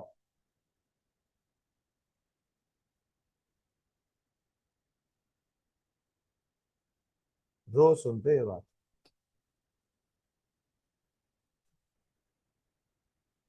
पापा लेट आते, मम्मी क्या कहती, वहीं बस जाते, आने की क्या जरूरत थी? कहते ना ऑफिस रुक जाते। तो इसका मतलब क्या हो गया? अरे कितना अच्छा उदाहरण दे रहा हूँ। इसका मतलब क्या हो गया? जहां आपके पर्सनल रिलेशन आपकी ड्यूटी को इन्फ्लुएंस करे, कन्फ्लिक्ट यहीं आता है कि आप थोड़ी देर ज्यादा रुक गए, शादी हो रखी है तो ये हो जाएगा, शादी नहीं हो रखी तो 3 बजे शो का टाइम है, पहले से तय हो गया, बर्थडे है, उसमें क्या होगा कि नौकरी कर ले बेटा तू, आने की जरूरत नहीं है। कन्फ्लिक्ट आ गया ना? तो लिख लो, personal relation influences official duty. जहां पर्सनल इन्फ्लुएंस है वो ऑफिशियल ड्यूटी को।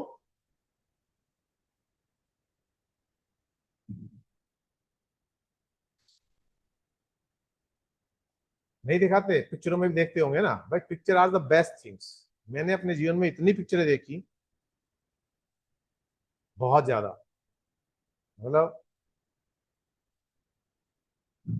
एक बार क्या हुआ, हमें रेस्टिकेट कर दिया, बाहर निकाल दिया, हमने किराए का मकान ले लिया, किराए के मकान में व्यवस्था बनानी थी, तो सबकी ड्यूटी लग गई कि जब तक कोई मेड वेड का इंतजाम ना हो, आज खाना ये 2 लोग बनाएंगे, बर्तन ये मांजेंगे।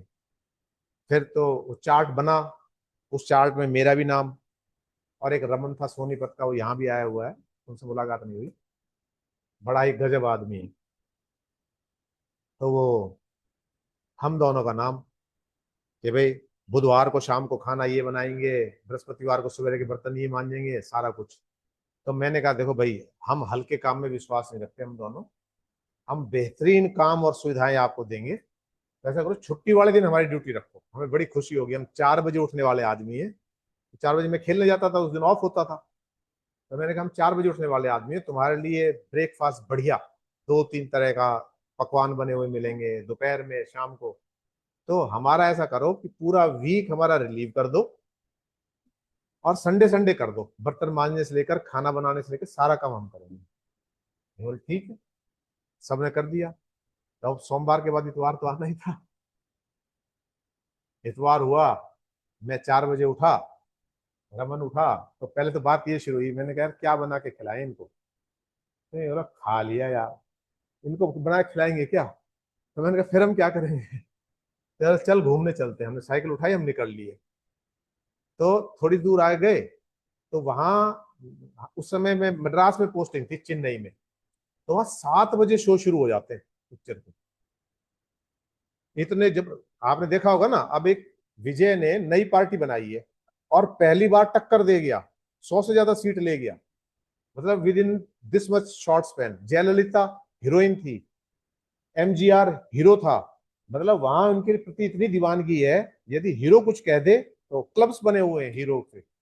कमल हसन क्लब बना हुआ है, रजनीकांत क्लब बना हुआ है, गजब दीवानगी है। मतलब यदि रजनीकांत कोई बात कह दे तो समझ जैसे भगवान ने कह दी। कमल हसन के मंदिर, रजनीकांत के मंदिर, जयललिता के मंदिर, पूजा होती है उनके अंदर। ये तो वहां 7 बजे से शो शुरू हो जाते हैं। तो हम गए, हमने पहले 7 से 9 देखा, फिर 9 से 11 देखा, फिर 11 से 1 या 2 देखा, फिर 3 से 6 देखा, फिर 6 से 9 देखा, फिर 9 से 12 देखा। और बस जैसे ये मल्टीप्लेक्स उस समय थे वहां, तो जैसे करके स्टोरी मैं सुना दूंगा, तू जाके अगली टिकट ले ले। ये करके और पॉपकॉर्न खा खा के, और हम 12 बजे वापसी हमारी रवानगी हुई। 12 जब हम तो सारे इंतजार कर रहे थे हमारा।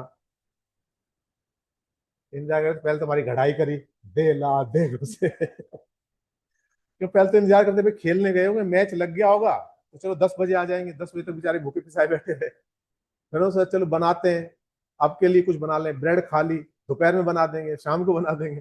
लेकिन हम पधारे तो हमारी जम के धुनाई करी। धुनाई करने के बाद बुरी हालत हो गई। फिर मैंने कहा चल सोते हैं। तो उनमें से एक बोला भूख तो लगी रही होगी। तो मैंने कहा हाँ लग रही है। तो दूसरे ने तड़ाक मारा, हमारी क्या हालत हो रही होगी। मैंने कहा भाई गलती होगी, माफ कर दो। माफ ना कर। फिर उनमें से एक का दिल फंस यार, बहुत पीट ली, कोई बात नहीं, चल एक रोटी दो भाई। एक रोटी अखबार पे रोटी रख के दे दी, सब्जी दे दी, जैसे तैसे करके हमने खा ली। तो मतलब ये सारी चीजें, इस तरह की जब घटनाएं घटती हैं, तो क्यों, क्योंकि I have not perform my duty. तो कन्फ्लिक्ट कब आ गया कि ऐसे आदमी को काम दे दिया जो एक नंबर का आलसी, जो हर चीज दूसरों से कराए। तो यहां पर दिक्कत हो गई। तो ऐसा ही इसके अंदर हुआ। इमोशनल अटैचमेंट अफेक्ट्स फेयरनेस, दूसरा पॉइंट। कन्फ्लिक्ट कब अराइज होंगे कि इमोशनल अटैचमेंट अफेक्ट्स फेयरनेस। जैसे इसका उदाहरण ले लेते हैं, मेरी कोई जाति का, मेरे ऑर्गेनाइजेशन में है मेरी जाति के, मैं उनको फेवर करूंगा, डायरेक्ट इनडायरेक्ट उनको बचाने की कोशिश करूंगा। कुछ लोग ऐसे हैं जो मुझे फेवर करते हैं, चमचे टाइप बटरिंग करते हैं, उनको मैं फेवर करने की कोशिश करूंगा। तो यहां सारी चीज गलत हो जाएगी। तो इमोशनल अटैचमेंट अफेक्ट्स फेयरनेस। ठीक है। एग्जाम्पल,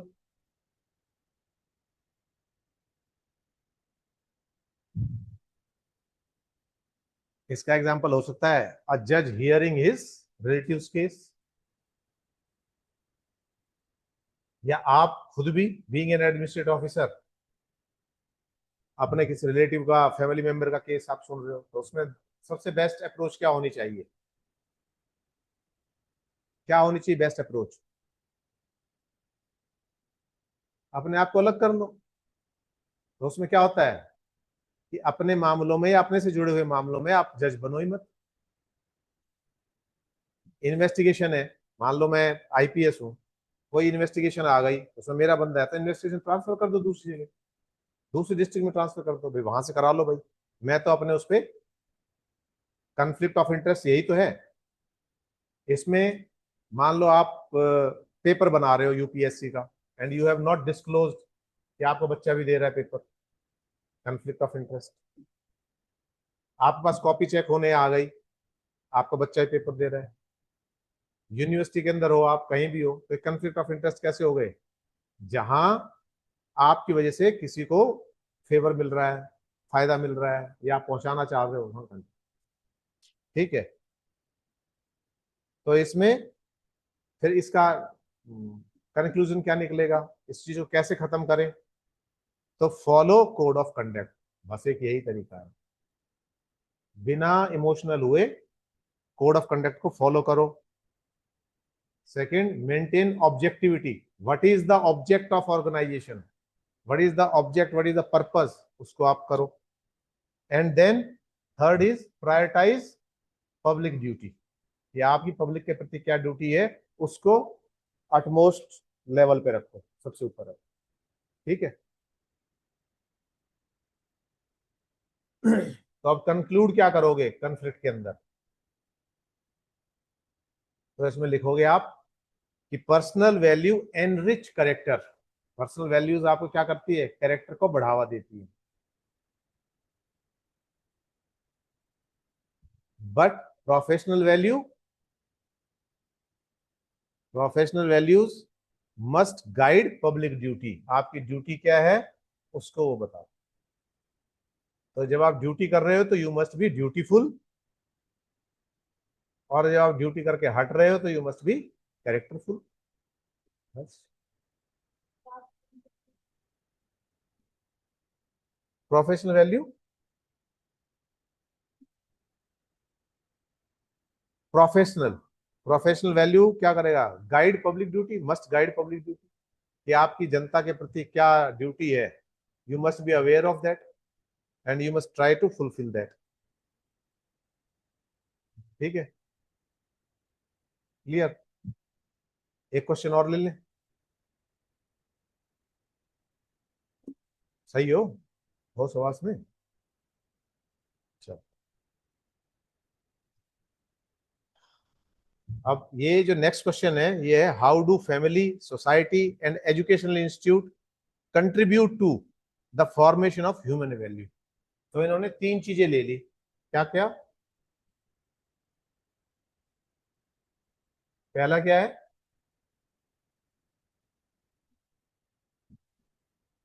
फैमिली,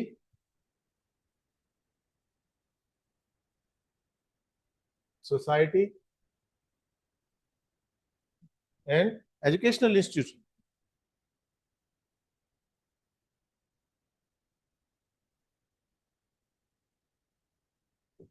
ये क्या करते हैं तीनों?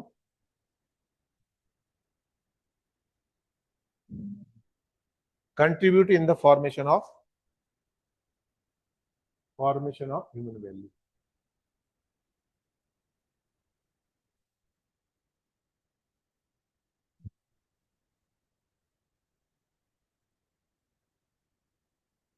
फैमिली से करो शुरू। तो क्या है इस चीज में, पहले तो ये देखना है, तो यहां पर जब क्वेश्चन क्या पूछ रहा है, how do family, society and education institute contribute to the formation of human value, तो इसका मतलब इसके अलावा कुछ नहीं लिखना, इसी बात को साबित करना है आपने कि ये तीनों जो इंस्टीट्यूशंस हैं, family is also institution, society is also an institution and educational institution, ये तीनों, इन तीनों का प्रयास क्या रहता है, आपके अंदर एथिकल वैल्यूज को डेवलप करना, तीनों का ही पर्पज ये होता है। ठीक है, तो आपने इसी की सपोर्ट में बात करनी है। तो ह्यूमन वैल्यू आप लिख सकते हो, human value are shaped from gradually, पहले कहां से, पहले परिवार से मिलती है, फिर स्कूल से मिलती है, फिर सोसाइटी से मिलती है।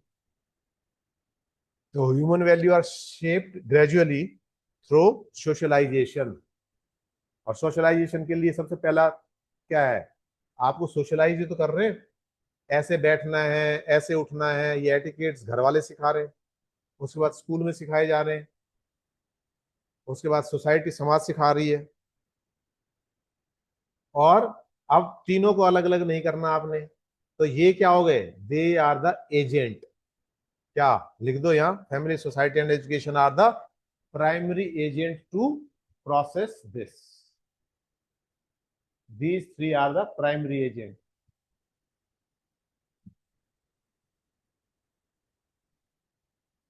इन the formation of human value.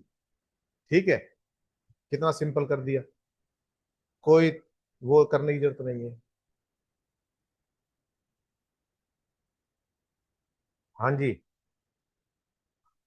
5 minute बाद क्लास खत्म करके फोन करता हूँ। ठीक है।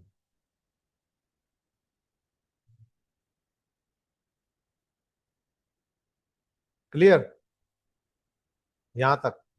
तब role of family, role of family लिख लेना। पहला स्कूल वही है, माँ बाप से ही सारी चीजें मिलती है, पहनने का, खाने का, ये सारे टिकट्स कहाँ से मिलते हैं, वहीं से।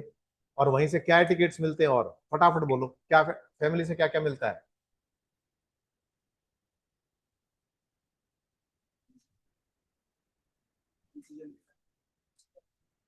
भैया बड़ों की इज्जत करना, पहले यही तो सिखाया जाता है, सबको राम राम करो। बिल्कुल लॉजिकली चलो, है ना। तो रिस्पेक्ट हो गया, और क्या हो गया, कहाँ उठना है, कहाँ बैठना है, किसके साथ कैसी बात करें, डिसिप्लिन सेकंड थिंग, ये भी यही सिखाई जा रही है। और क्या कहती है मम्मी, सच बोलो या झूठ बोलो, खबरदार झूठ बोली तो मैं ही बोल सकती हूँ झूठ। मम्मी आप भी तो बोलते हो, एक खड़ा आंख और ले, मेरे को शिक्षा देता है। झूठ मुझे जरा भी पसंद नहीं है, और थोड़ी देर पहले ही झूठ बुलवाई है। जा कह दे बराबर वाली आंटी को, मम्मी तो बाजार गई। ठीक है, तो इसका मतलब क्या है, शिक्षाएं कैसी दी जाती हैं, ऑनेस्टी की। ठीक है, तो पहली क्या हो गई, honesty, respect, discipline and compassion, एक दूसरे के बारे में सोचना। शेयरिंग सिखाते हैं ना, भाई के साथ शेयर कर लो, बहन के साथ शेयर कर लो, थोड़ा सा मुझे दे दो, नहीं बेटा मिल बांट के करते हैं, कहाँ से आ गई है। और इसके अलावा शेप्स इमोशनल इंटेलिजेंस, भगवान की पूजा करो, क्या है, दिस इज एन इमोशन। चिड़ियों को दाना डालो, इमोशन। ठीक है, गाय को रोटी दो, दिस इज इमोशन। ठीक है, ये role of family clear. Society क्या करती है, सोशल नॉर्म्स और रिस्पॉन्सिबिलिटी, ये समाज के प्रति क्या जिम्मेवार है उनका एहसास कराती है, ये तो लिख लो। उसके अलावा सोसाइटी क्या सिखाती है, साथ चलना या अलग अलग चलना, साथ चलना, तो कोऑपरेशन सिखाती है सोसाइटी। उसके अलावा क्या सिखाती है, टॉलरेंस, एक्सेप्टेंस, जस्टिस। किसी के साथ गलत होता है तो सोसाइटी आवाज उठाती नहीं उठाती, कैंडल मार्च करती है, ये लिखो। और इससे अलावा क्या है, कितने लोग हैं जो मेट्रो में तसल्ली से बैठ के जाते हैं, रील बनाने वालों को छोड़कर। एक आधा ही होते होंगे रील बनाने वाले, लेकिन सब क्या है, तसल्ली से बैठते हैं, किसी को बिहेव डिस्टर्ब नहीं करते। किसी को कुछ देखना है तो अपने बड्स लगा लेते हैं कानों में, वो देखते हैं। तो ये सब क्या है, एथिकल शेप, वो क्या है, सिविलाइज्ड बिहेवियर। सिविक बिहेवियर जो कहाँ सीखते हैं, हम सोसाइटी सीखते हैं। अब एजुकेशन पे आ जाओ, मॉरल एजुकेशन पढ़ते हो नहीं पढ़ते, फॉर्मल मॉरल एजुकेशन वहीं से मिलती है, महापुरुषों के बारे में ज्ञान वहीं से मिलता है, आदर्शों के बारे में ज्ञान वहीं से मिलता है, ये सब। डिसिप्लिन एंड क्रिटिकल थिंकिंग ये वहीं से मिलती है, क्या करें क्या ना करें, कूड़ा फैलाएं, साफ सफाई रखें, साथियों के साथ मिलकर काम करें, ये सब वहीं से मिलता है। और इसके अलावा कॉन्स्टिट्यूशनल वैल्यूज, ये भी वहीं से मिलती है। आपके 9th के अंदर शायद शुरू हो जाता है कॉन्स्टिट्यूशन, तो कॉन्स्टिट्यूशनल वैल्यूज भी यहीं से मिलती है। और इसके अलावा क्या मिलता है, टीम वर्क, साथ मिलके काम करना। साथ मिलके क्या करते हैं, खेलना सीखते हैं, ड्रामा करना सीखते हैं। साथ मिलके बहुत सारी एक्टिविटीज होती है ना, आपको ग्रुप में डिवाइड कर दिया, उन ग्रुप के अंदर हेल्दी कंपटीशन हो, साथ आए, वो सारी चीजें। तो टीम वर्क इन स्कूल। तो कंक्लूजन क्या निकाल दिया कि एक अच्छा सिटीजन जो है, that is the product of all these. Family से भी लेता है कुछ, सोसाइटी से भी लेता है, एजुकेशनल इंस्टीट्यूशन से भी लेता है, तो क्या हो जाएगा ये? तो strong ethical citizen emerge when family, society and education work in harmony. ये तीनों एक साथ काम करते हैं तो एक बढ़िया सिटीजन फॉर्म होता है, हार्मनी। और इनमें से कोई भी एक अपने दायित्व का निर्वहन नहीं करता तो गलत हो जाता है। परिवार से गलत शिक्षा मिलेगी, यहां दिक्कत हो जाएगी। यहां से गलत शिक्षा मिलेगी, यहां दिक्कत हो जाएगी। तो तीनों का कलेक्टिव एफर्ट क्या है?